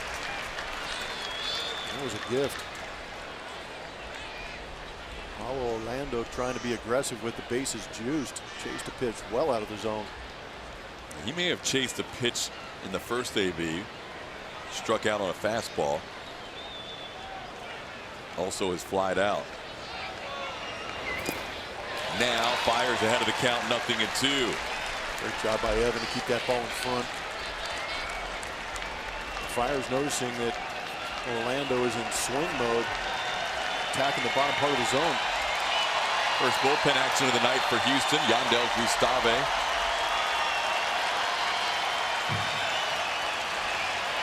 Fiers has 3 strikeouts tonight, but none since the 2nd inning. Looking for any kind of out here with the bases juiced and 2 outs.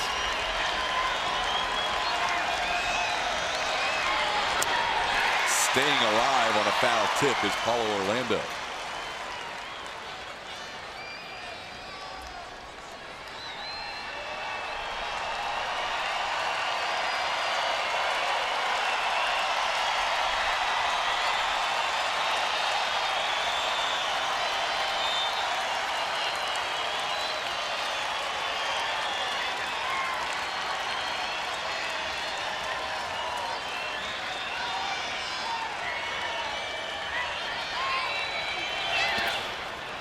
Another good smother by Gaddis.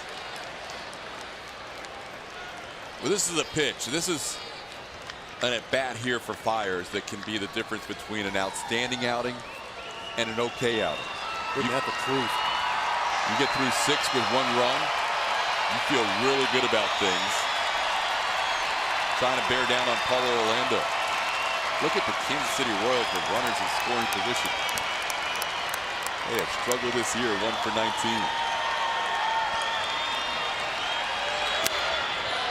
Orlando battling. Calling catcher's interference. Catcher's interference has been called by Larry Vanover, the home plate umpire. All the Royals on base are just realizing this, and that's going to cost Houston a run. Wow. Evan Gaddis called for catcher's interference on a 1-2 count. Kind of curious. Watch Evan Gaddis' hand reach out. Did that get the glove? He kind of pulls back. I think it's a reaction from Evan Gaddis that sells it.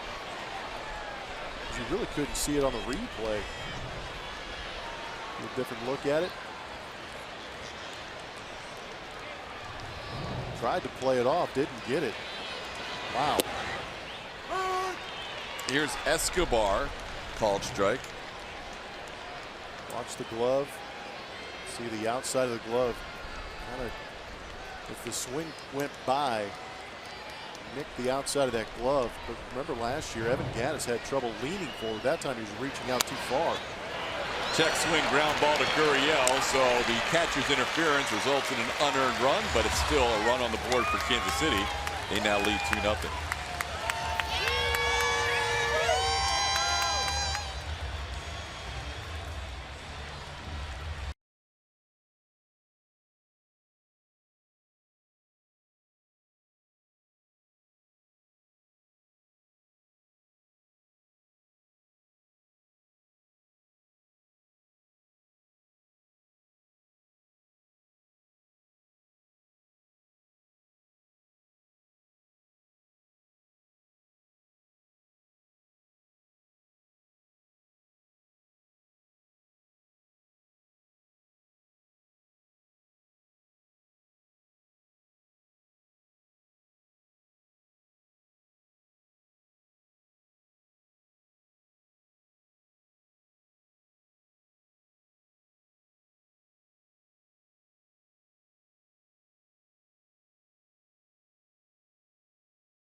chart. Home runs last season for George, 29 in total, and a pretty good distribution.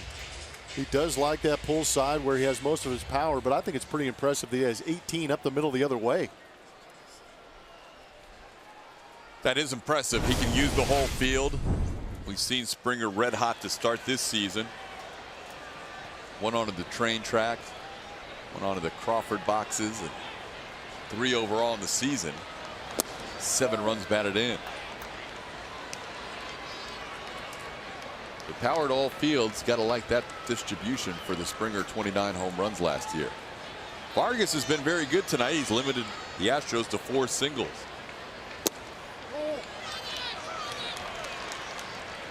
Kansas City scored a run in the top half of this inning on a catcher's interference with the bases loaded. Second catcher's interference we've seen already this season. George Springer reached on opening day. And he caught Mike Zunino's glove. And now Vargas is behind Springer 3-0. Vargas had a little time to cool off that last half inning on a 24 pitch inning in the top half of the 6th. There's a strike.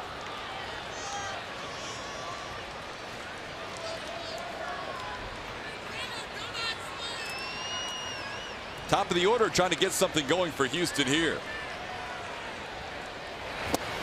Change-up. Springer down to a knee. It's 3-2.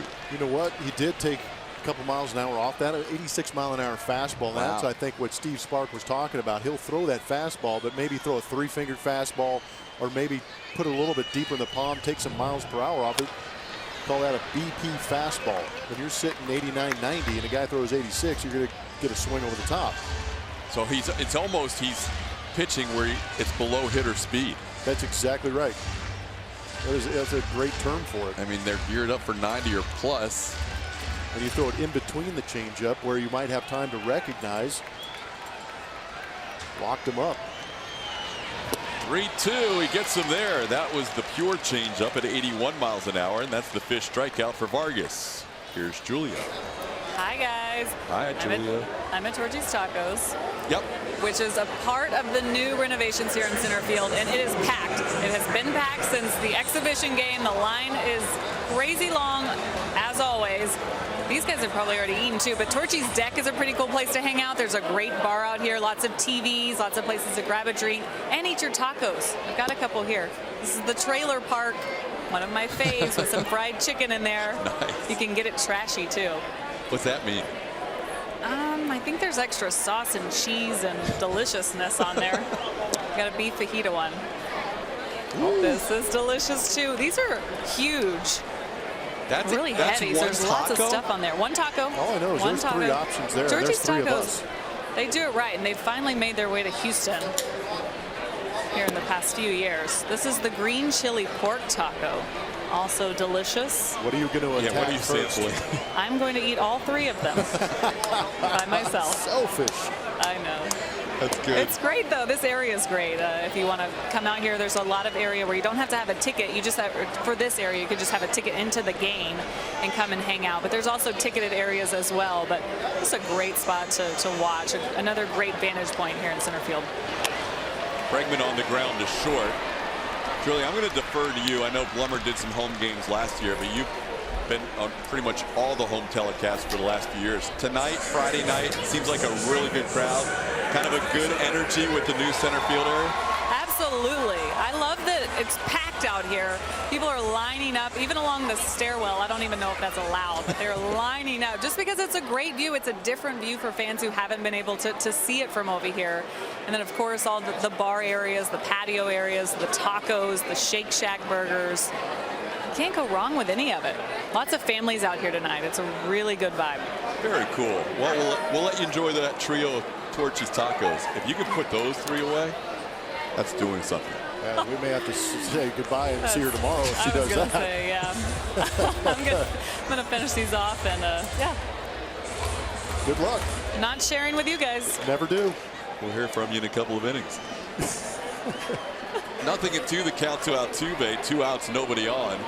And a foul tip may have caught Salvador Perez on the hand. There's taco number 1. The Crusher. Is it all over my face? trailer No, it's park is actually so pretty good. Doing pretty well with it. That's a serious amount of Torchy's tacos. Let's just take. I love Torchy's. Are you guys jealous yet? Yeah, we are. We're totally jealous. They're staying on the shot of you too, so you really can't go for more. You can't go anywhere. I can feel you guys watching me. By the way, the staircase. I asked about the staircase because originally we thought you couldn't stand on the staircase, but we've been told as long as you allow people to walk by you, you're good on the staircase. Okay. As Julia's. Would Julia be able to eat a taco walking up the staircase? No doubt. We're adding to the degree of difficulty.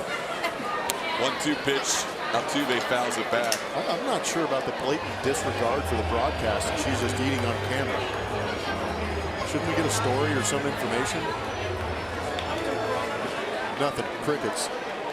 I would be doing the same. Crickets, grasshoppers. I'm sorry, you're way ahead of us. Yeah, that's just, you're laying a good foundation for the crickets, Julia. There is a called third strike. Vargas continues to roll as he gets Altuve looking for the final out of the sixth. Joey and the Torchy's Tacos as we head to the seventh.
Astros 2-0. The Astros are celebrating Jeff Bagwell's election into the Hall of Fame all season long. A special 5-game ticket package includes tickets to the Hall of Fame weekend in August and access to exclusive Baggy-themed giveaways. Visit Astros.com/mini-plans for more information. Opposite field double. Game winner? Walk-off. How about the casual walk-off fashion of Jeff Bagwell? Yeah, this is what I do, guys. Thanks. Another day. That looked different than the Springer celebration. Slightly. Yeah, where's Keuchel with the Powerade, huh? That team was 3-1 after 4 games. 2017 squad the same as Tony Sipp is the new pitcher after 6 very solid innings out of Mike Fiers. Sipp takes over here facing the 9-1-2 hitters. Raul Mondesi to lead things off. Switch hitter turning around, batting right-handed. And he fouls one back. It's 0-2.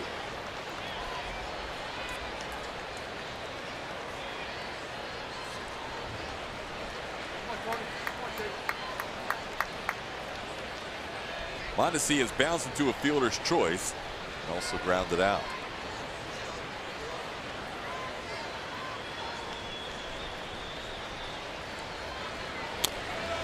Slow chopper, Sipp off the mound, and no chance with the speed of Mondesi.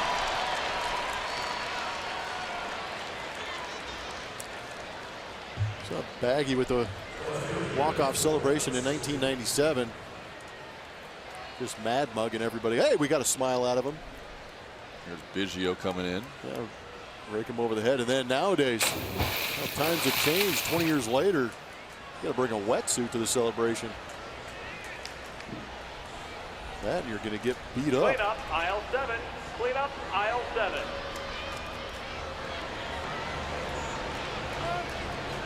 A little infield hit for Mondesi to start the 7th inning. It'd be great to interview the equipment manager from 1997 and the one from 2017 and see which celebration he would rather have.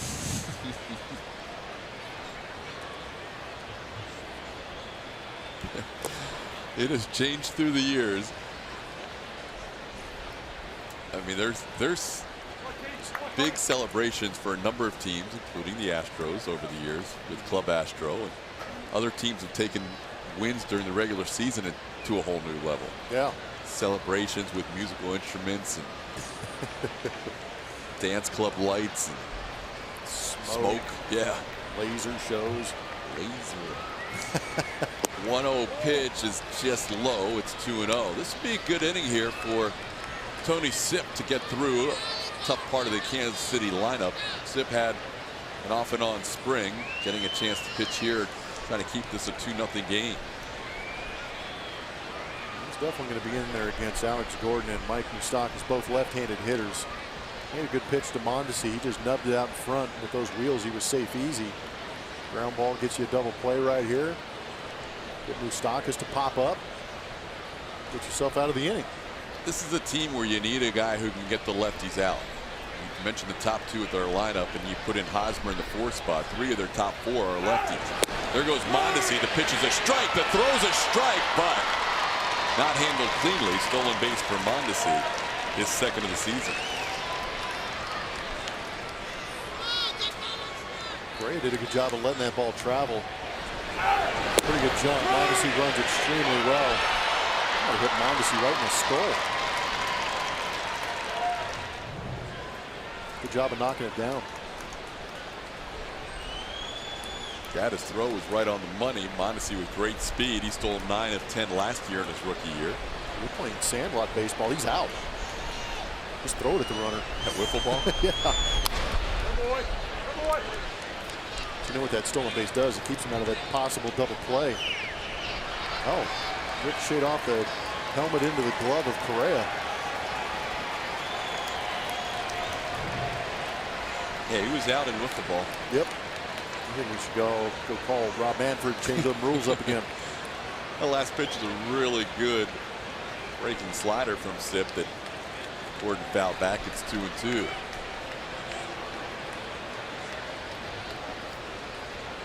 Good outing by Fiers tonight. 6 innings of 5-hit, 2-run, 1 earned run baseball. There goes Mondesi for 3rd, and he will be in there. Mondesi steals 2nd, steals 3rd, and it counts 3-2 on Gordon.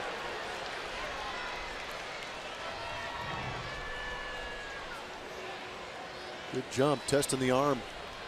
Does it come off that bag at all? Because I know nowadays they're having a lot of meetings in spring training that say when you slide into that bag, you stay on that bag, and they're also telling those infielders to do what Alex Bregman just did, keep that tag on him. Now the infield comes in for this 3-2 pitch.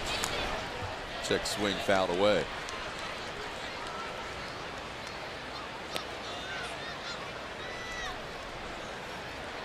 Kansas City leading 2-0. We're in the 7th. Great speed on 3rd and Raul Mondesi with nobody out.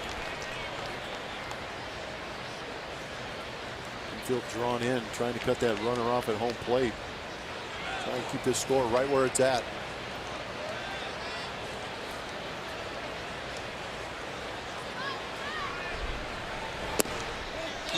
Just missed a little low, ball 4.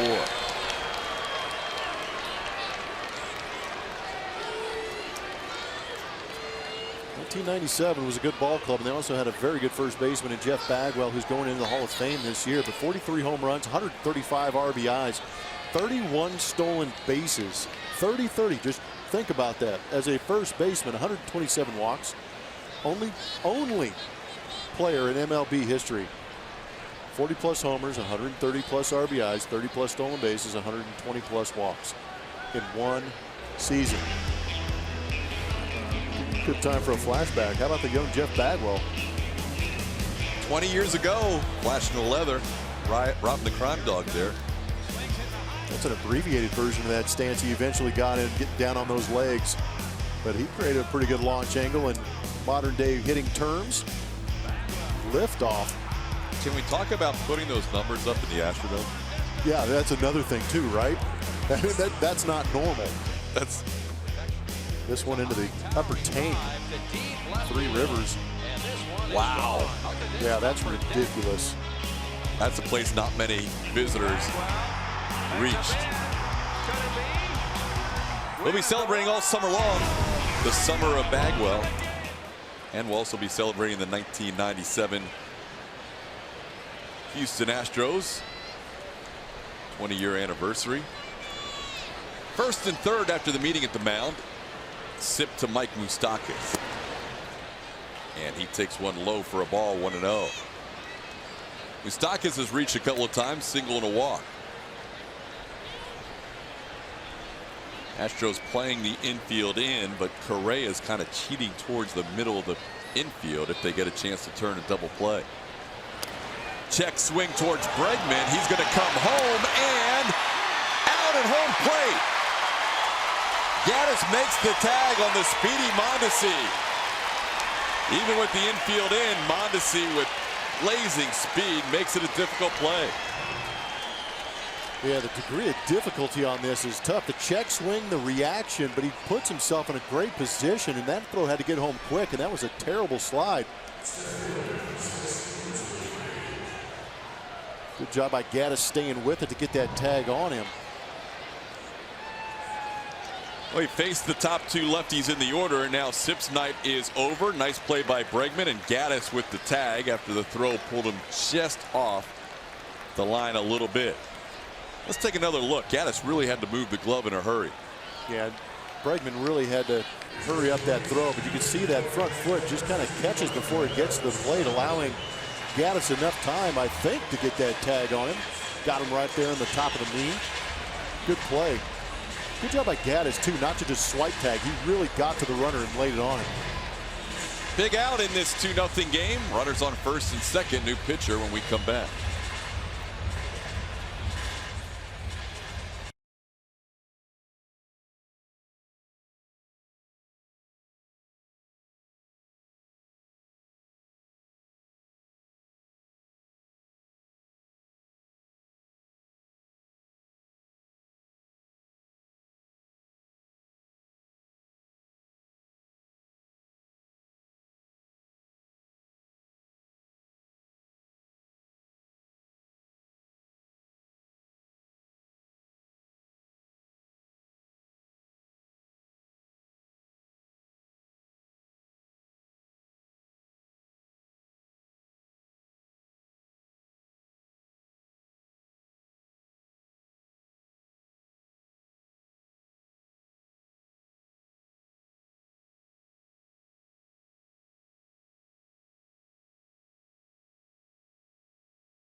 Back at Minute Maid Park, top half of the seventh inning. Runners on first and second, one out. Yandel Gustave takes over.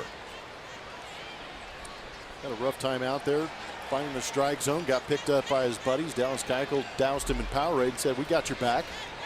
Out here, I like that AJ's going to him in a tough situation, showing he has confidence in the young man.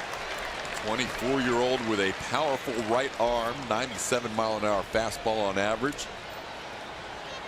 And he walked all three batters he faced in his 2017 debut. Now on here with runners on first and second and one out, facing Lorenzo Cain. And 0-2. He's got that slider to go along with that power fastball.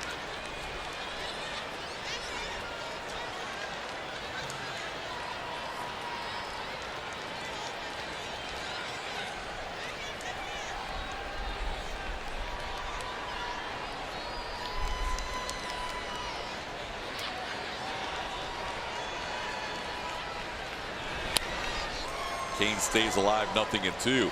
Gustave spent the spring of 2015 with the Kansas City Royals. And he said he felt it really kind of turned things around in his career. He learned a lot from Edinson Volquez that spring, and also the late Yordano Ventura. He eventually stayed with Houston. It was a crazy spring. It was a crazy winter for him. He was in the Rule 5 draft, selected 6th overall by the Boston Red Sox, and then traded to the Kansas City Royals in December. Spent the spring with the Royals and said he picked up a lot from Volquez and Ventura, and then at the end of the spring they realized they weren't going to keep the Rule 5 pick, and then he was waived and San Diego picked him up. Then he was with the Padres for like a week before he came back to the Astros and ended up at Corpus Christi that year. So we're the waiver wire, huh? Right. My gosh. A Rule 5 pick who ended up with 3 teams and eventually ended up back in his home with Houston. He ended up saving 20 games for the Hooks that year and had a great year. 2 years later, or actually a year after that, he's in the big leagues, making his debut last year with Houston, which is away. It's 1-2 to Kane. That was the transition from Gustave from a starter to a bullpen guy. He has never made a start since the 2015 season, after being primarily a starter early in his career in the minors.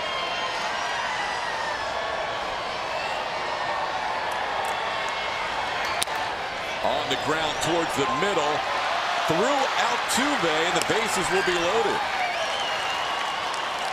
Altuve was going to have a tough play if he fielded it cleanly. But now the bases are loaded with 1 out.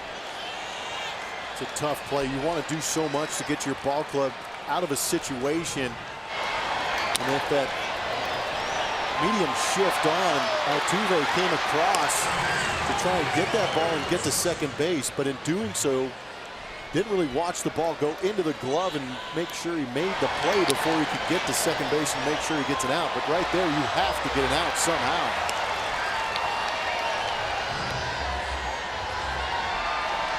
They're going to give Lorenzo Cain a base hit on that. Bases are loaded with 1 out. That would have been a race to the bag if Altuve gloves it cleanly.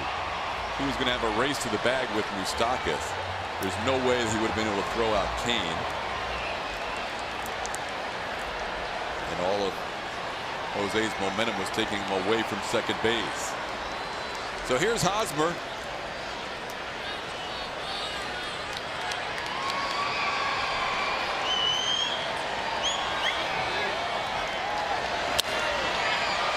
Dustin Pedroia with a higher career batting average against the Astros than Eric Hosmer among active players. 75 ABs. Hosmer hitting .381 coming in against Houston pitching.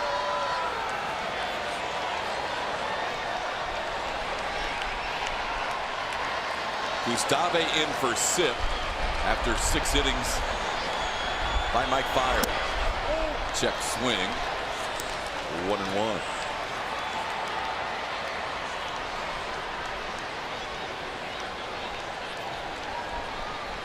A.J. Hinch looking on while we had that Cubs exhibition series going on here at Minute Maid Park. We said No's lead is really safe when facing the Houston Astros offense. But this year, the offense has not exactly been off to one of those starts where they're putting up a lot of crooked numbers. So in this case, the 2-0 game needs to stay pretty close. Absolutely. I couldn't agree more. We know with the Kansas City Royals are having issues with runners in scoring positions. So are the Houston Astros. Nothing piling up. 2-1 pitch is fouled back, and now it's 2-2. Just to give you an idea, in those pitching changes, looking at what the Astros have done against left-handed pitching, this is their 3rd night in a row they face a left-handed starter. They're 13 for 77. Wow. That's a 168 average for this Houston Astro team against left-handed pitching. They get another one tomorrow. Danny How about Duffy. that? Yeah, 4 in a row. Danny Duffy is electric on the mound. Fastball, breaking ball combination. Signed a big deal with the Royals this offseason. That'll be 4 in a row. Gustave just hit 100. It's good to see a C note every once in a while. That's a guy who's trying to redeem himself after a 3-walk outing. Trying to get this tough left-hander Eric Hosmer. They faced King Felix and Iwakuma, a couple of righties to start the year. And now tomorrow will be 4 straight lefties. On the ground towards short. Correa takes it himself to first. Double play. Gustave gets out of a bases-loaded situation, getting the double play off the bat of Hosmer. And we head to the bottom of the 7th. Still 2-0.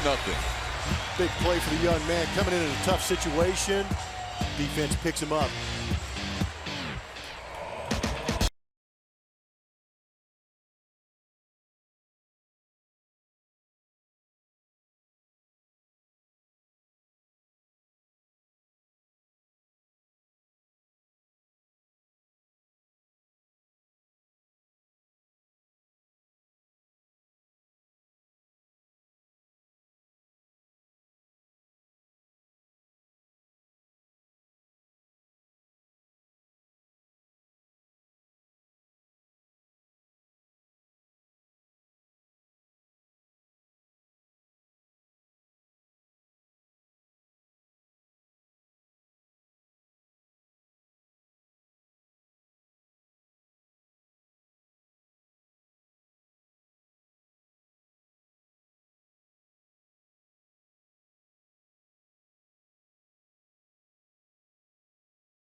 Coca-Cola Astros Buddies memberships are on sale now for only $25. Kids up to 12 years old get a voucher for tickets to a select Astros game, priority access to Kids Run the Bases, exclusive player autograph sessions, and more.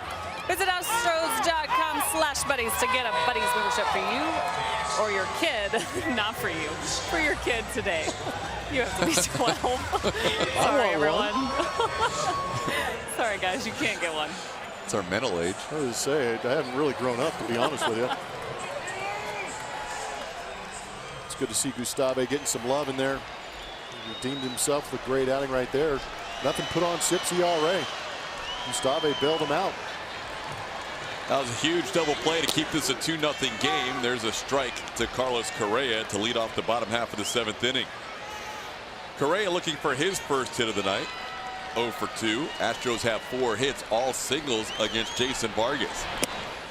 You know the term a comfortable 0 for? Yeah. Is that qualify for Vargas if you don't get a hit against him? Because he just kind of mixes in, nothing overpowering. Is that a comfortable? You feel like you should be able to get there.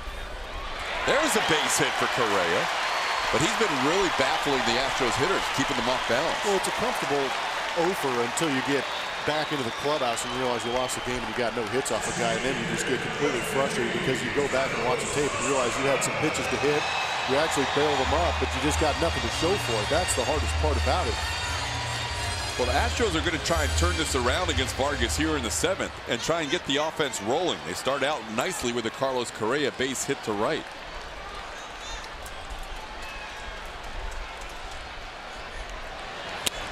Beltran into right center field. They were shifted over. Long run Orlando. He won't get there.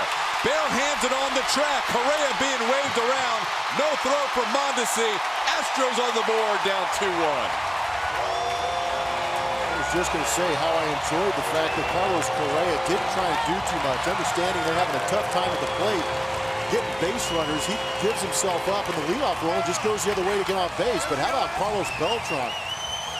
Exit velocity has not been his friend until right now. Sat on that changeup, got it down. How about him letting that ball travel, let it get deep, and then barrel it up nicely in the right center field gap. That was a beautiful piece of hitting. I don't think Ned Yost wants to see that happen many more times. He's already out there to go see Vargas. Yeah, Ned Yost not wasting any time. He has seen the 7th inning absolutely implode on his team this season.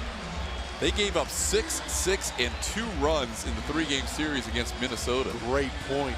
It's an anomaly right there. That 7th inning has not been the friend of the Kansas City Royals, and here we go again. 15 of their 22 runs allowed this year have come in the 7th. Ned was taking a little time to get a couple of extra tosses in for his bullpen, and Jason Vargas, after 6 shutout innings on 4 hits, leaves after a single and double by Carlos Beltran here in the 7th.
Seventh inning started off with a ground ball to get out of a tense situation for Gustave, getting Hosmer, who has owned the Astros in recent days. But the leadoff base hit for Correa was big for me, giving himself up, sacrificing himself to get on base, not trying to do too much. And then it was the old veteran, barreled one up nicely, taking that changeup down the way and going with it, shooting that right center field gap. And here come the Astros. First extra base hit of the night for Houston. Beltran into right center field. Good to see him take a ball the other way, deep to right center. And the Kansas City bullpen has been an absolute mess this year. It really has. It's hard to believe those numbers are actually on that board, and they say Kansas City Royals, because they've had such a good history of guys who come out of that pen and just make headaches for the opposing hitters. But they've been taking a beating. Just unable to find the strike zone across the board. Peter Moylan is the pitcher, and he faces Evan Gattis. Delivers a slider for a called strike. A couple of former Braves head-to-head here. Moylan and Gattis, although they didn't appear the same season. Moylan a longtime Brave from 06 to 12, and again with the Braves in 15. Gattis rips one into the crowd. 0-2.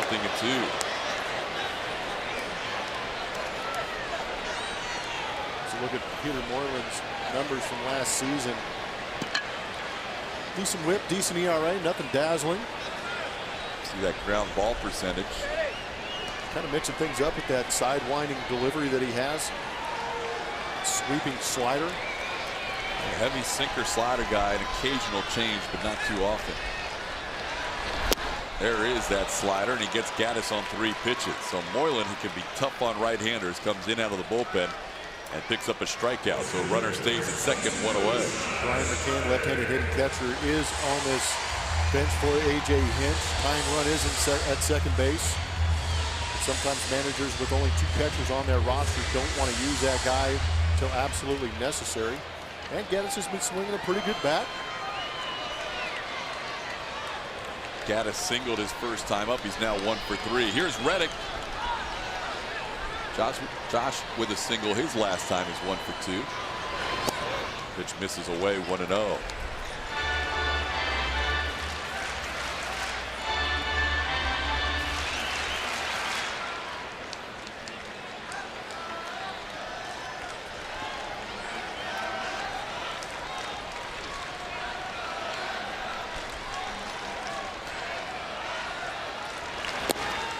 Pitch away, heading back to the bag is Beltran, who picked up that RBI double. Pretty historically significant RBI as well for Beltran. He matched Joe DiMaggio, the all-time RBI total with 1,537, tied for 49th all-time. Wow. That name. Top 50 in RBIs in the career is doing something. That double also put him just 2 back of Al Simmons for number 37 all-time in doubles. Well, he'll be moving up charts all season long as an Astro in his 20th major league season. 2-1 the count to Josh Reddick.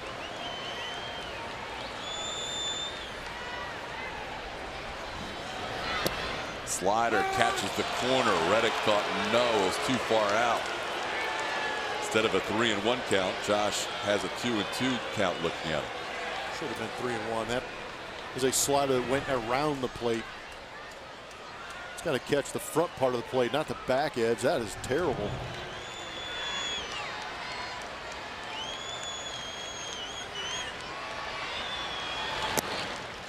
Now it's 3-2. Same spot. Pretty much. With a fastball. I mean, it's close. Yeah. I mean, as a hitter, what a big difference. 3-1 to 2-2. It is. Changes the whole dynamic of the AB.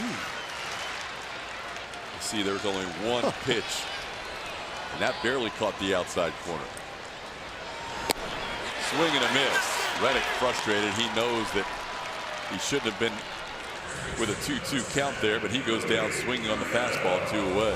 It's probably the hardest thing to do in an AB is not let that affect you. Try and mentally stay in the AB because you know it means so much to the ball club. But when you get a pitch called on you that's 6 inches off the outside plate, it's hard to recover mentally sometimes.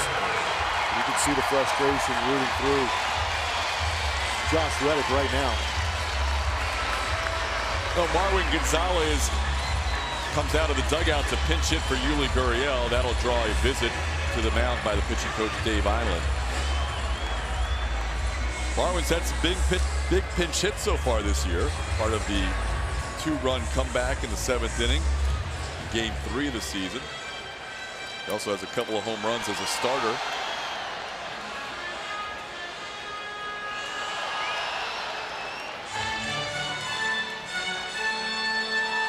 $30,491 energized fans tonight, as you heard the report from Julia earlier up at Torchy's Tacos. Looking for a little rally here, down 2-1 as Will Harris loosens up in the Astros bullpen.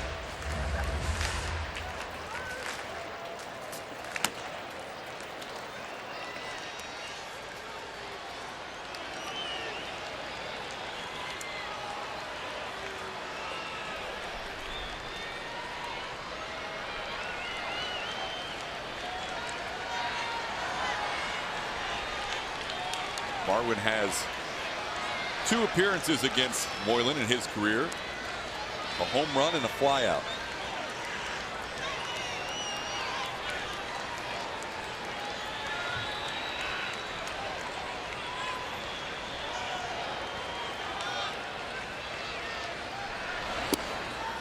Breaking ball called strike.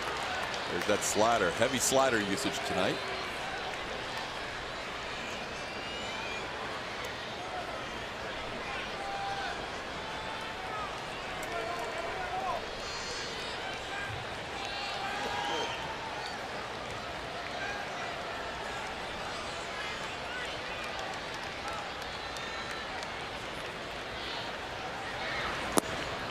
Pitch low and away. It's 1-1.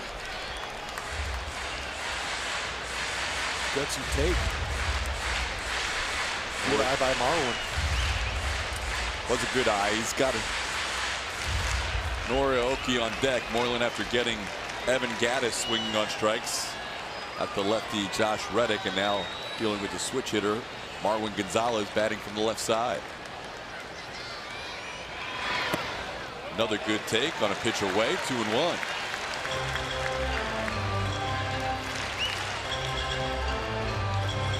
The Cardinals got the run home in this inning. Correa with a leadoff single. Beltran with an RBI double to right center.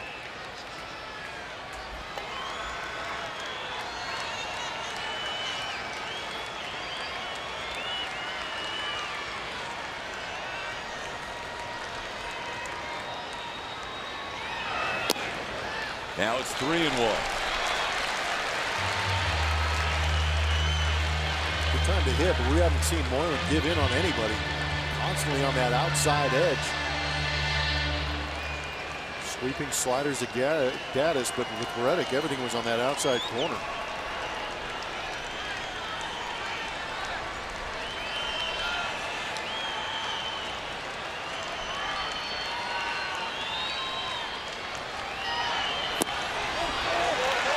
Quality plate appearance there as a pinch hitter. Marwin Gonzalez does not chase anything Moylan was offering on the outside half. And he draws a walk. Ooh, that didn't look like a bad pitch. But again, him throwing a slider to Marwin Gonzalez in that situation tells me that he was he would have been much more comfortable facing Nori Aoki. But on the way again is Ned Yost. Yost is going back to the mound, and he will take out Peter Moylan. We'll go to the new pitcher. We'll tell you about him when we come back. It is 2-1 Kansas City.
Threatening here in what has been a cursed inning for the Kansas City Royals this season, the 7th. They have a run in already, 2 on and 2 outs, and coming over from the world champion Cubs, the left-hander Travis Wood. It's a good look at the numbers he had last season with those Chicago Cubs. The one that jumps out to me, just looking at some numbers not on the stat sheet, against left-handed hitters last season, he held them to a 128 batting average. There's a good look at it. I overlooked it, but it's a really good number against those guys. Leaving the inherited runners on base is very good for him. And the BABIP, if they do put it in play, still a batting average of 216. Yeah, deadly against lefties, and Nori Aoki is going to get an at-bat here as a left-handed hitter. Wood spent 2012 through 16 with the Cubs, pitched in the NLDS, NLCS, and World Series last year for Chicago. 3 games in each of those series. Very tough on left-handers, as you heard Blum mention. 2 on, 2 outs. Aoki trying to tie this game here with a base hit to the outfield. In the air to left, sending Gordon back, but he's there to make the catch, a foot on the warning track. So the Astros threaten score 1 and leave 2. They're down 2-1.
Astros 2-1. Another low-scoring contest in this 2017 season. Yandel Gustave back out there for his first full inning of work. Came on and get a big double play with the bases loaded in the 7th. I think that's what AJ does well as a manager. He instills confidence in these guys and lets them know that he's got their back. It wasn't a beautiful opening to the season for Gustave, but he's right back out there in a tough situation. Now he gets to come back out. Face Salvador Perez, Brandon Moss, and Paulo Orlando. Perez with the only earned run charge to Mike Fiers' line tonight with that solo home run back in the 2nd inning. Second run for Kansas City scored on a catcher's interference with the bases loaded and 2 outs and 2 strikes. I mean, soft flare into left center field. That's going to fall for a hit. Just amazing that the game-winning run is going to end up on a B2. But Mike Fiers pitched well. Hit a rough 2nd inning with that leadoff home run to Salvador Perez, but settled in nicely after that. Showed a good job of mixing the fastball. He had a cut fastball tonight, which was nice to see, but kept the ball down when he needed to. Hosmer has a tough time with that pitch down and in. Got the double play from him. But again, did a very good job. We saw a lot more ground balls out of the arm of Mike Fiers. That was good to see here at Minute Maid Park. Yeah, that ground ball percentage that went way up last year, very strong tonight. Double digits in ground ball outs in his 6th inning of work. Also struck out 3. Fiers could have one thing back in this line. He'd probably like to see fewer than 3 walks, but other than that, a very, very solid first start of 2017 for the 31-year-old right-hander. Called strike to Brandon Moss. 1 ball and 1 strike.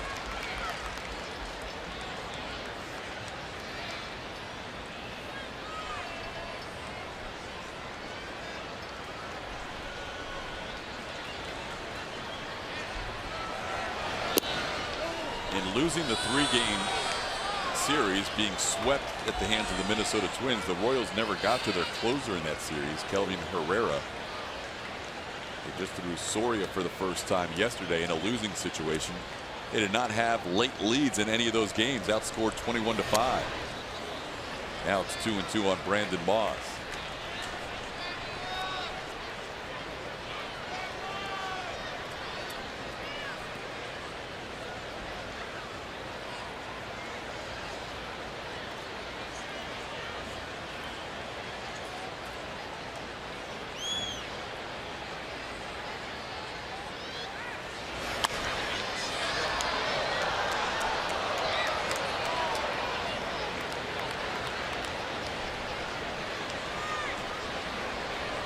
Moss has been on base a couple of times via the walk. 0 for 1 officially.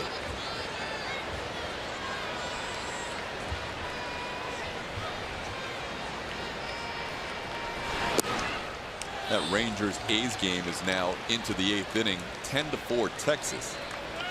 Omar Mazara has 6 runs batted in that game. He never stopped taking batting practice apparently, huh? Lighten it up. Yeah, BP was at 5 o'clock, 7 o'clock, 8 o'clock. Kept going for him. 3-2 just misses. Moss waited a beat. Josh Reddick wasn't thrilled with a call earlier in this inning, or last inning. Since 2005, we're talking about the big 3 for 2015. I apologize. Talking about the big 3: Dallas Keuchel, Lance McCullers Jr., and Colin McHugh. So their combined ERA and fielding independent pitching pretty darn good with all the other starters. That's where they've been trying to plug those holes, is in that 4-5 spot in the rotation. Fielding independent pitching takes your fielding out of the equation. Take a look at the equation. Nice. It's based on outcomes that do not involve defense. Strikeouts, walks, hit by pitches, and home runs allowed. Nice. Take a screenshot of that at home and remember it. Do a study later. I mean, a test later. Astros wouldn't mind a screenshot of their starting rotation through the first turn and repeat that. Yes. I would like that. All 5 starters really doing a nice job averaging 6 innings of work apiece through the first turn in the rotation. Keuchel 7, Musgrove 5+, and the rest went 6. 4 quality starts out of the 5. You have to go at least 6 innings to get a quality start, so Musgrove didn't qualify. Here's Paulo Orlando, strike 1 after the Gustave pitch, and now it's fouled away, and Yandel ahead 0-2.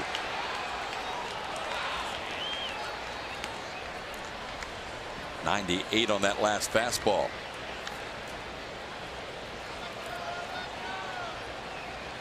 Saw Joe Musgrove and Colin McHugh having a discussion. In case you're just joining us, McHugh back in town, had the doctors look at that arm today after he left his start last night against in his Fresno debut at AAA, trying to come back from the DL. 0-2 pitch, line down the right field line, and foul. Almost a great catch. That was a tough play. Is he out there with a skillet? Did it hit off that guy's chain? Flavor Flav? That is a large chain. Gosh, I know his nickname, but it is not coming to me right now. He has tweeted at me a couple times. He is a huge Astros fan, obviously. H-Town Wiggy. That is who that is. That's his normal getup? Yes. Oh, yeah. You're going to see him plenty throughout the course of the season. We just don't want to see any more planks out of that guy in front of him.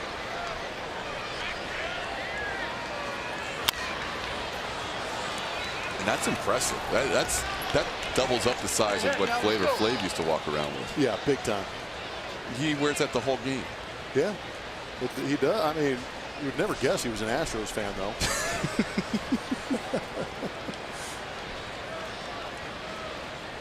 He'll be floating around during BP and stuff. He says, he's a great guy. Huge fan. H-Town Wiggy. H-Town Wiggy. All right. Get to know him. I like it. 0-2 the count to Orlando.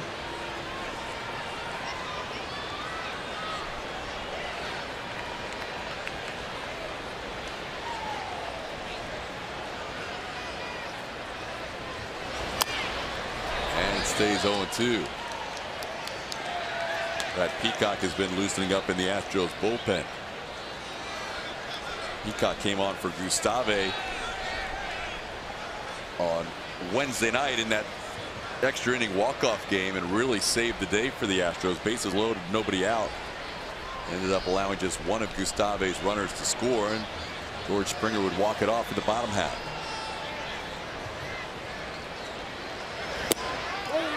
Tries to shoot the corner, and it's outside, 1-2. Good pitch. And pretty good battle right now going on between Orlando and Gustave. Well, the pitches from Gustave down in the zone, nothing that Paulo Orlando can square up.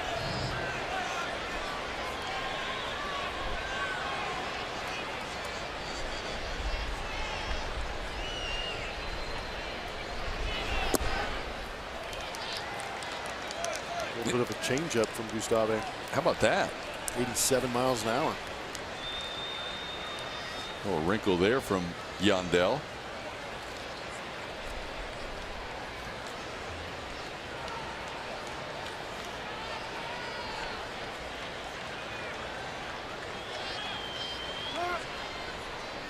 Orlando was the batter when he was down on the count 1-2 in the 6th inning with the bases loaded, and fouled a pitch back, but he also caught the glove of Evan Gattis. It resulted in a catcher's interference and the second run of the game for Kansas City.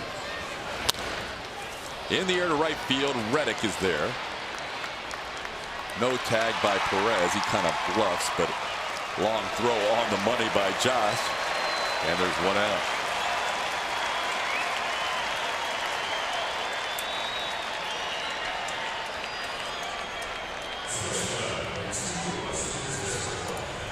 Got an arm he showed off every once in a while just to remind everybody at home that you got a cannon. But a very good setup, crow hop. Like to see that throw maybe through the cutoff man a little bit if you're being a little nitpicky. But he does have a very good arm on line. I'd say that's a red light. Yes, indeed. So here's Alcides Escobar. He is 1 for 3 with a double his first time up.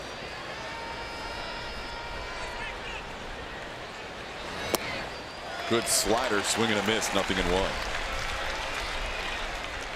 Guys in the truck couldn't resist. You set him up nicely. We talked about the red light, green light, yellow light. Aoki out there is the yellow light. They're going to test him, but Springer has a very good arm, very accurate. Both he and Josh Reddick do a great job of attacking the baseball in order to shrink that distance between them and home plate to make good throws. And it's 0-2.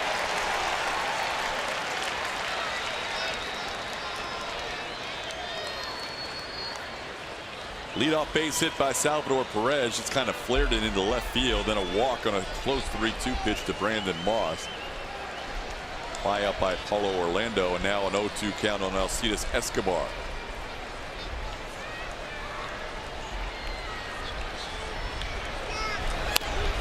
Just a piece.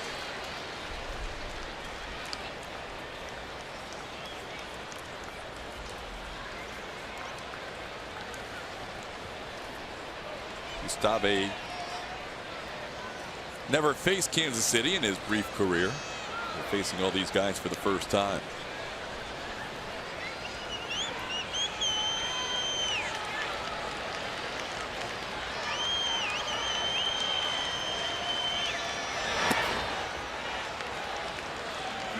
One and two the count. Gustave getting that pitch count up. Next pitch will be number 33.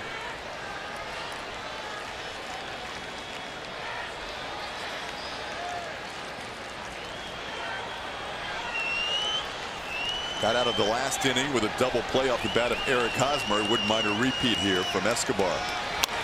Back to the mound, off the glove of Gustave. Everybody safe.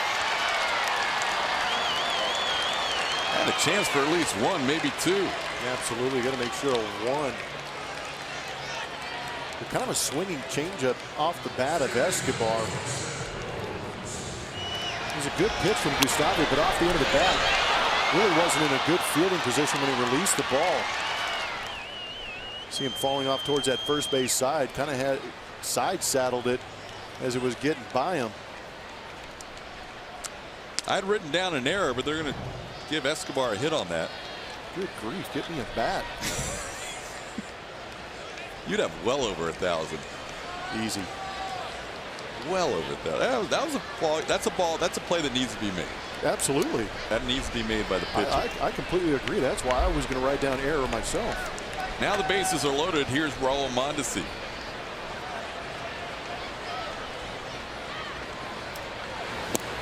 Gets by Gaddis. Coming down the line is Perez. He's going to score. That may have been a cross-up. I was just going to say, did he get crossed up on that one? He had to, right? Yeah. That was a fastball. Well, he looked like Tyson the way he punched at it. Pass ball on Gaddis. See him anticipating down and then reaches up, and it was just a quick jab with that left hand.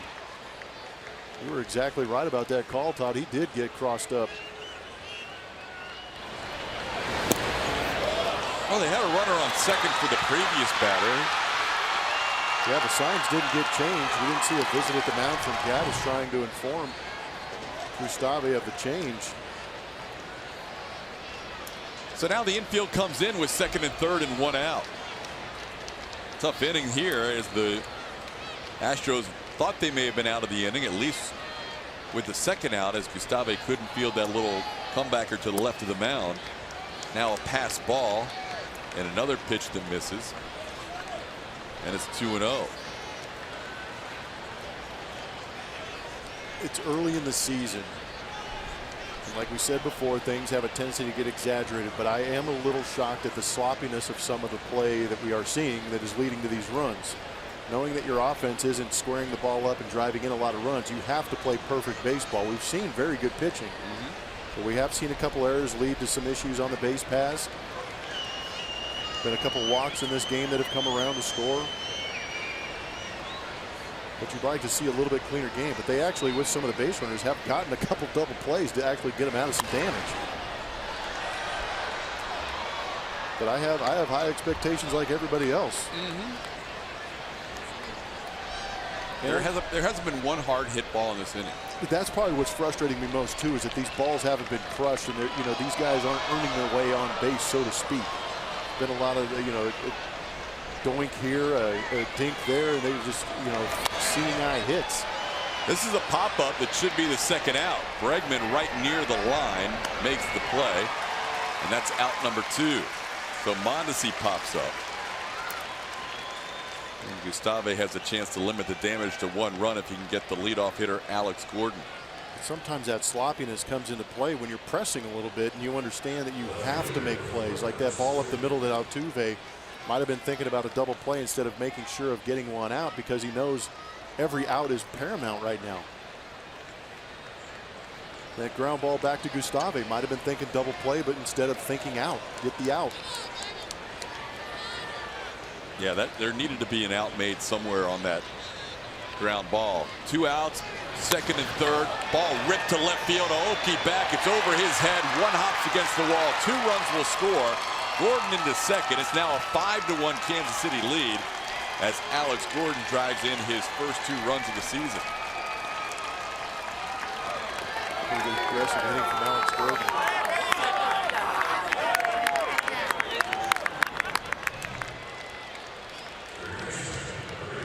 Base runners in scoring position, picked out a pitch, got it, drilled it. Looked like they wanted to go down and in a little bit, but out over the plate. Gordon, all he has to do is drop the barrel on it, go with it.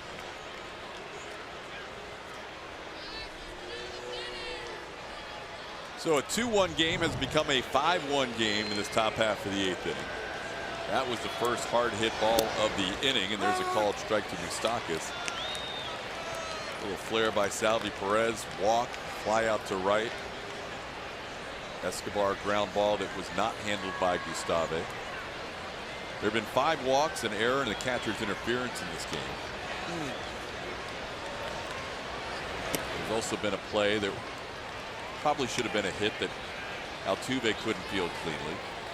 And there was that play this inning that maybe should have been an error that Gustave didn't field cleanly. So it hasn't been, as you said, a crisp game defensively tonight for the Astros. 1-1 to Moustakas, now 1-2. Gustave facing his 9th hitter in his 2nd inning of work. Yandel up to 41 pitches.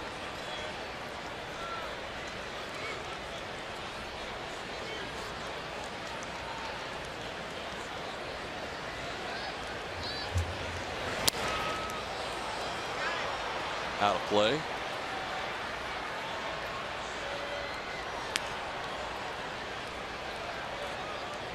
Kansas City's never trailed in this game, taking a 1-0 lead on a Salvador Perez home run. Adding to that score in the 6th, Astros got 1 back in the 7th, but now 3 by the Royals in the 8th.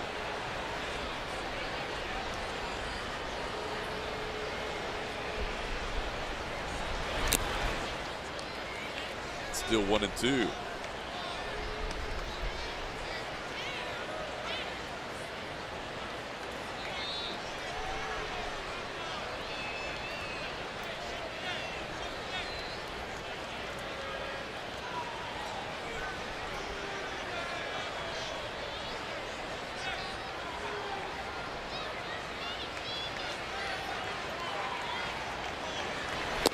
Swing and a miss. Gustave gets through the inning, but 3 runs score.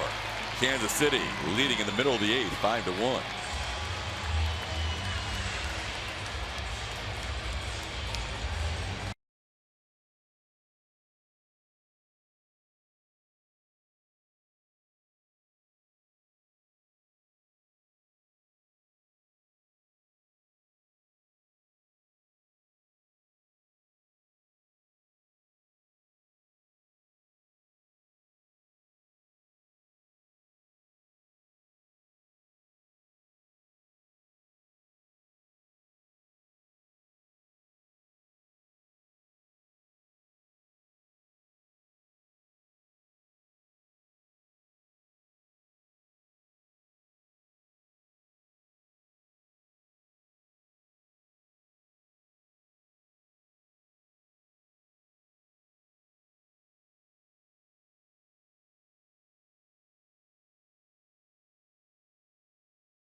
to the middle game of this 3-game series. A couple of solid lefties. Opening day starters for both teams. Dallas Keuchel against Danny Duffy. Our coverage begins at 5:30 for a 6:10 first pitch. That should be a fun one to watch. Should be a fun one to watch. Get two very good pitchers going at it. Some offenses still trying to find their way, so it could be interesting. We talked about the left-handed blows the Astros have had. But you get a chance to watch Dallas Keuchel pitch, that's always good news, especially the way he opened up the season. And field. Woo. Bouncing all over the place. Picked up his Gold Glove award today from Rawlings. Now to be out there tomorrow, lefty on lefty. So the Astros need to rally with 6 outs to work with here as we head to the bottom half of the 8th inning. Got the right guy to start the rally here in George Springer. 0 for 2, a walk, a couple of strikeouts. First Major League player to walk off home run in one game, and the very next game lead off a home run since 2007 when San Diego Padres Scott Hairston accomplished that feat. And you were in the lineup for both of those. How about that? Desperate times call for desperate measures. Do you have any recollection of that? I knew he had done something crazy, but I didn't know it was something like that. And I had no idea that George was going to, invigorate some old memories of Scott Hairston. He had pop. He hit the top of our lineup, and we were doing it at Minute Maid Park, I believe, which is even crazier to think about. Petco Park? Yeah. Yeah. So it was kind of cool. It was. I mean, pop at the top of the lineup like that, you didn't see very often. Yeah. And Scott could bring it, huh? Scotty Hairston, yeah, he could dip and drive, boy. He would let it go. I think we were looking back at some box scores. I think Greg Maddux started one of those games. Yep. Mad Dog was on a teammate on that 2017. We played 163 games that year and lost to the Colorado Rockies. That's right. And they went to the World Series. That's right. That was that season. Yeah. In the air to right center field. It is carrying all the way back goes Orlando to the wall. Leaping by Kane. Lorenzo Kane with a big smile as he robs the other center fielder, and a tip of the cap from George. And a tip back. That was incredible. What a play.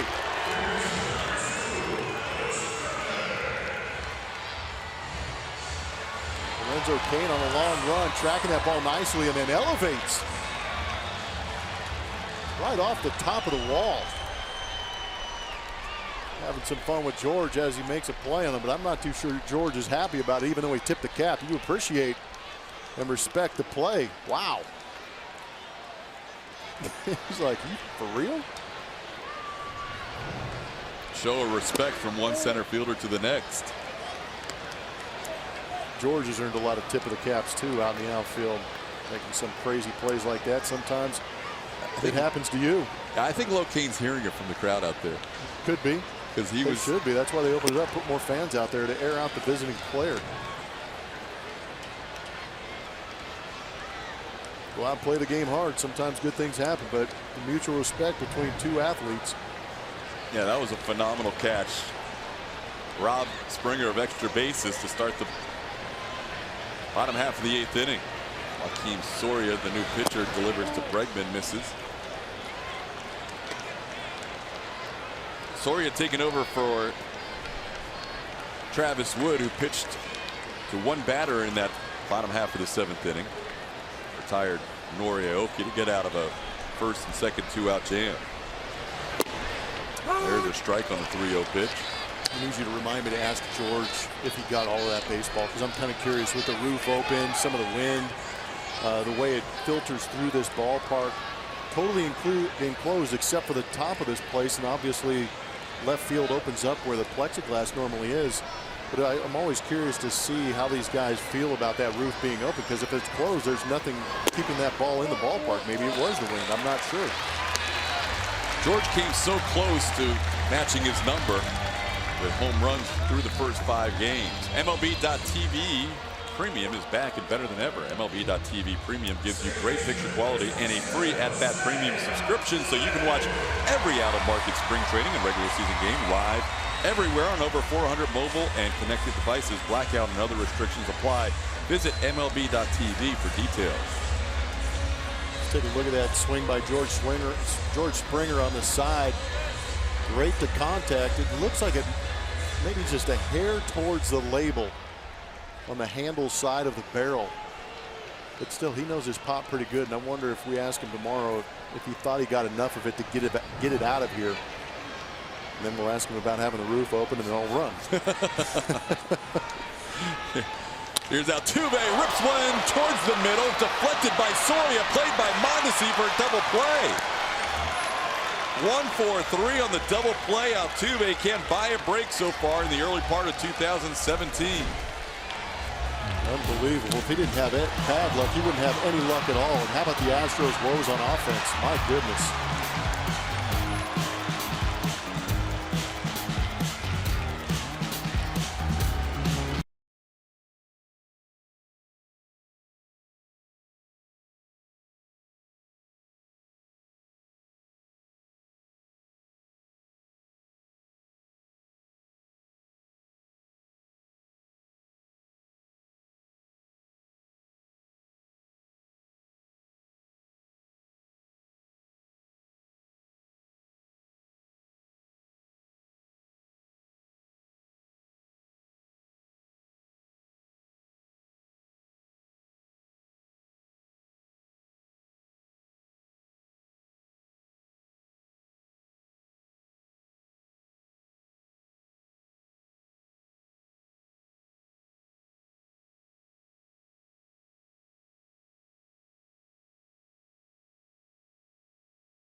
The 9th.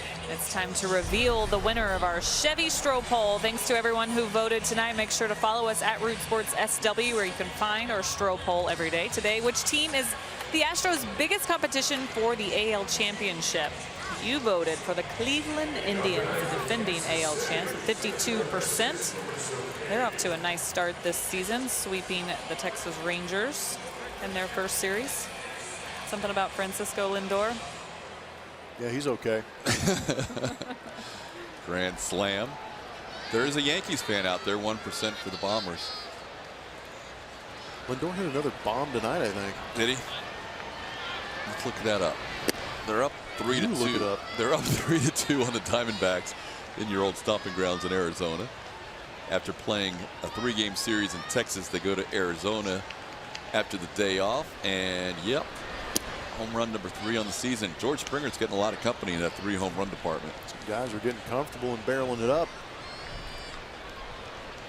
Solo home run for Lindor. Here's Brad Peacock on in the 9th inning. Peacock has missed with the first 3 to Lorenzo Cain. Cain with an outstanding defensive play in the top half, or bottom half of the 8th inning. You see Peacock's numbers last year. Some up and down time with the Houston Astros. Wednesday took the W. 1 inning pitched. 4-pitch walk to start this inning. He walked the first batter he faced that game with the bases loaded, but then he finished off the inning without allowing any more runs. Yeah, I'm not sure that's a trend that AJ wants to see him keep up. 44 pitches tonight for Yandel Gustave. That's a new career high as he goes an inning and 2/3. 3 of his runs, of his 3 runs, 2 of them are earned against Gustave in inning and 2/3. If he makes that play or they rule that an error, he doesn't have any earned runs tonight. Yeah, it might be a phone call later after the game about that one. Maybe a petition. He was thinking about 2, but that's a play that needs to get 1 out. If it was a one-hop shot, then you give it a knock. But I just think there was too much time for him to actually come down with that ball and try and make an out somewhere.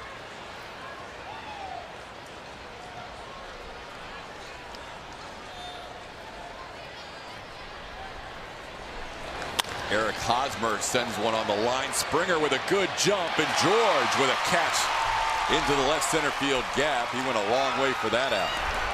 Throw back gets away, but backed up by both Peacock and Gaddis. Good job of George running this ball down. Get a good look at it. Watch the jump he gets. Recognize, good first step. Nice route. Lorenzo Cain thought that was getting into the gap. Almost got doubled off. Did George just throw that ball at? Oh, that was Carlos Correa. Carlos Correa took a shot at Lorenzo Cain. Glancing blow, thankfully, man. Is that no respect from Cain that Springer was going to get there? Right? I love that shot, and you called it. That was a good angle of the jump that Springer got on that ball. I like that camera angle, especially with George out there in center field, because you can see contact and then you see that first step. There are so many defensive metrics now, and that's one of the key ones, is that first step and then acceleration and full speed. Route efficiency. You can't get away with anything on the baseball field anymore. No, I think it's good for guys that haven't been recognized for their defense in the past. Yep. Because there's only been so many ways to measure defense, and errors can be difficult because some plays are easier than others. Now you got route efficiency and all kinds of DRS. Well, it creates value in these guys. Jake Marisnik is a very good example of that. Not exactly offensively stout, but in the outfield, I mean, he saves you so many runs out there with everything that he does. There's Jake, and there's a reason the team we just saw, Seattle, made the deals they did. Yep. Try and improve their outfield defense after giving up a lot defensively last year in the outfield. There's a pitch down and away. It's 2-2. And Jerry Dipoto with Seattle quoted the analytics. He said that I want an outfield that's going to cut down on more runs and save me more runs on defense than our offense is going to put up.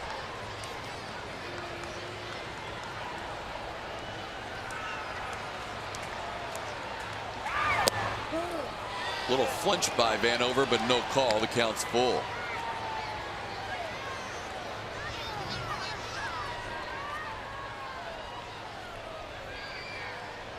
Gosh, as a pitcher, you make a pitch that catches a corner, catches the edge of the zone. You'd like to be rewarded for it. There goes the runner, swing and a drive to center field, sending Springer all the way back to the front of the track, and he makes the play. George, a couple of long outs for the first and second outs of this inning.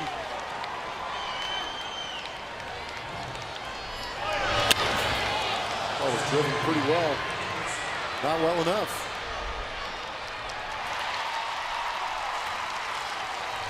George is going to be fun to watch in center field this year. It seems like at the beginning of the season, probably still getting used to being back out there on a regular basis. But maybe as the season goes along, he might creep in a little more and have that confidence to always go back on balls. I completely agree. Once he gets a little more comfortable and understands he's got some area to run around out there, he doesn't have the stands to his left, just has some room to roam. But again, it's understanding your skill set too, and I think he grossly underestimates himself with what he can do physically. He is a gifted athlete, and we have seen it in this first week of the season, offensively and defensively, making a great play in right field the other night over by the stands. Cain, a delayed steal, and he'll get in there. Lorenzo Cain picks up a stolen base, his second of the season.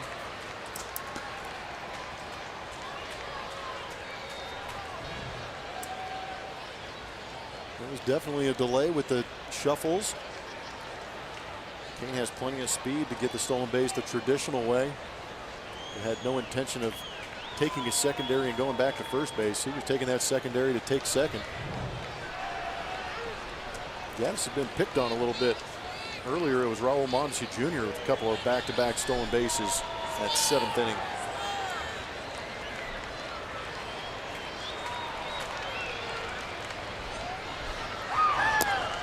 Two-strike pitches away. It's 1-2. Astros have had trouble throwing strikes to Brandon Moss tonight. He has walked 3 times, also grounded out.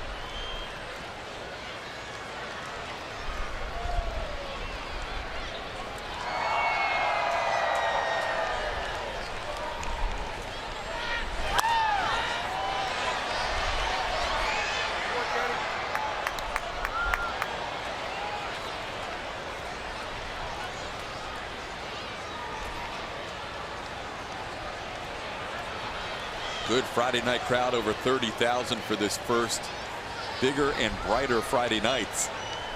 A lot going on at the ballpark this year on Fridays. If you get a chance, you may want to come out here. Fireworks to follow tonight's game.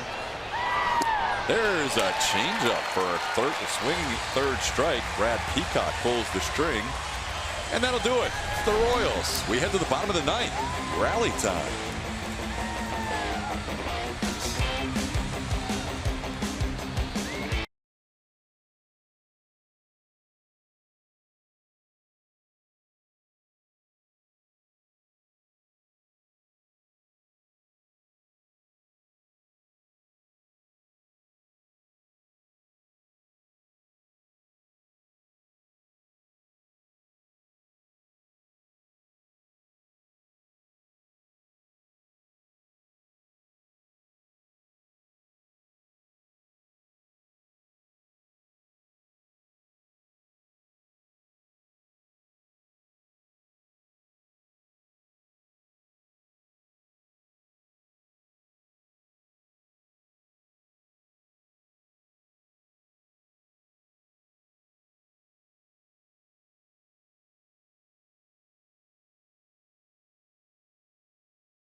By Southwest Airlines. Yes to low fares with nothing to hide.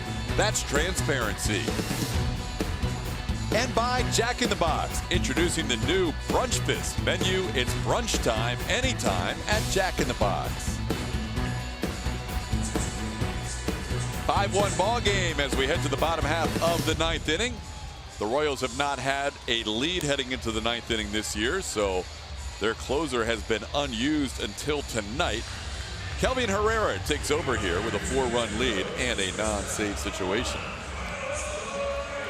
Big right-hander out of that Kansas City bullpen.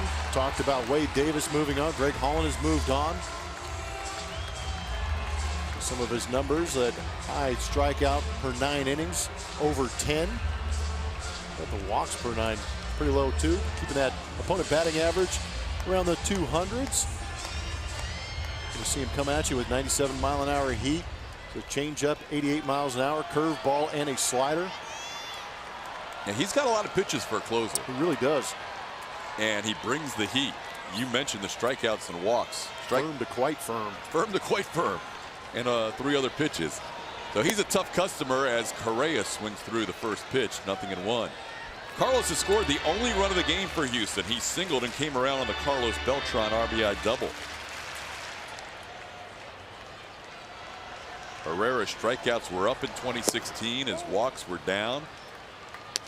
And now he is the new guy in the ninth inning with Wade Davis moving on to the Cubs. Good look at that power slider the last 3 seasons. That strikeouts per 9 going up.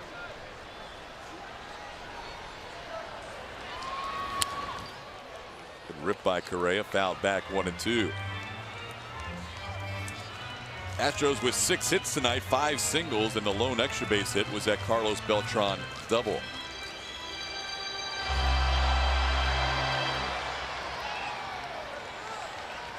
Don't forget about the post game right around the corner in this 5-1 Kansas City lead. Correa fouls one towards the stands. Hosmer's going to give it a look and run out of room.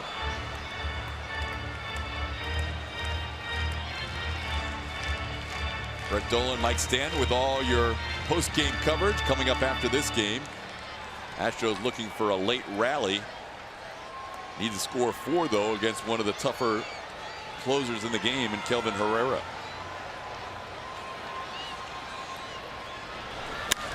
In the air on the infield. This is way up in the air.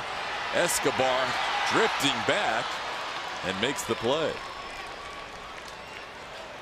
Here's what we have in store for you after the game. We'll break down the start by Mike Fiers. We'll also preview tomorrow's battle between Danny Duffy and Dallas Keuchel.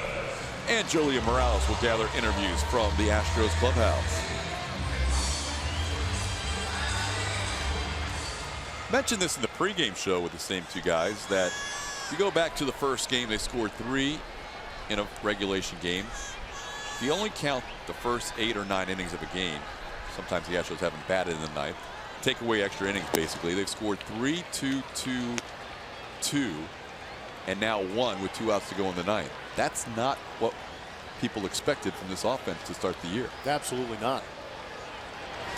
You want to see some of these bats get hot and continue to see good pitching, and that's the Astro team that I think we've all anticipated, but we are not seeing it here in the first 5 games. If you had to have one area that was struggling early, you would take the offense, because you probably feel stronger about that than anything. Well, there were more questions surrounding the pitching than there was the offense. Now it's kind of flipped a little bit in the first 5 games. Now we're questioning a little bit of the offense, but we've seen a steady dose of left-handed starting pitching, which I think is throwing a little bit of a wrinkle into what A.J. Hinch wanted to do as far as lineups are concerned. You had the numbers earlier, the batting average sub 200 against these lefties, huh? Yeah, well under. Beltran getting a chance to bat left-handed again. Swings through that pitch. It's 2-2. Astros have just 1 run in this season that was not on a home run. 6 solo home runs, a 3-run home run. Sac fly scored a run. Ball off the end of the bat.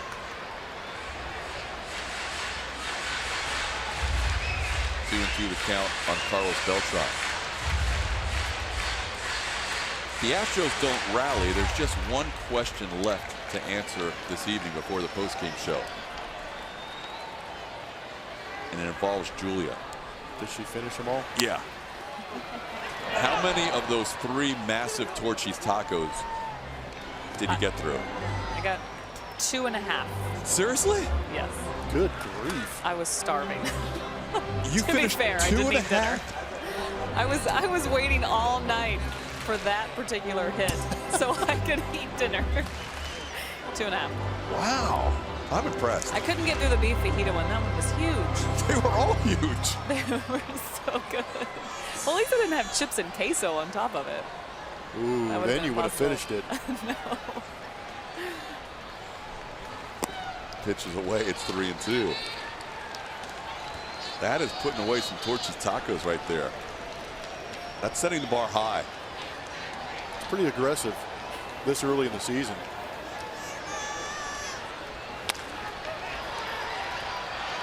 Fielded by Hosmer on a couple of hops, and he beats Beltran to the bag.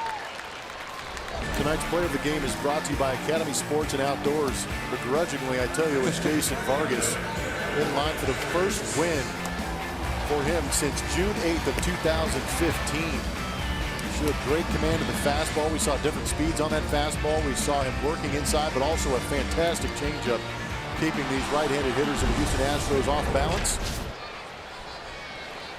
You know, you never want to see a pitcher do well against the Astros, but whenever it's a guy coming back from major surgery like Tommy John, you mentioned the last time he won, it's a veteran who hasn't had a win in a while. I know it feels good for him right now sitting in that Royals clubhouse the way he performed. It should. He dealt. Kept him off balance all night. You talk about balls being hit hard off guys, but the only thing that got hit hard tonight were those tacos. 2.5 of those went down. It took him 30 minutes or so. I mean, I snacked on him. I can eat anything cold. This ball's hit high in the air, and the fans got excited for a minute, but it's hooking deep enough to be on the tracks, but foul. Not even fazed by that. No. I mean, we can't even get a scouting report on those things because they were gone so fast. Do you have a favorite? Trailer Park's pretty good, and it's queso that you put to make it trashy. You take off the lettuce.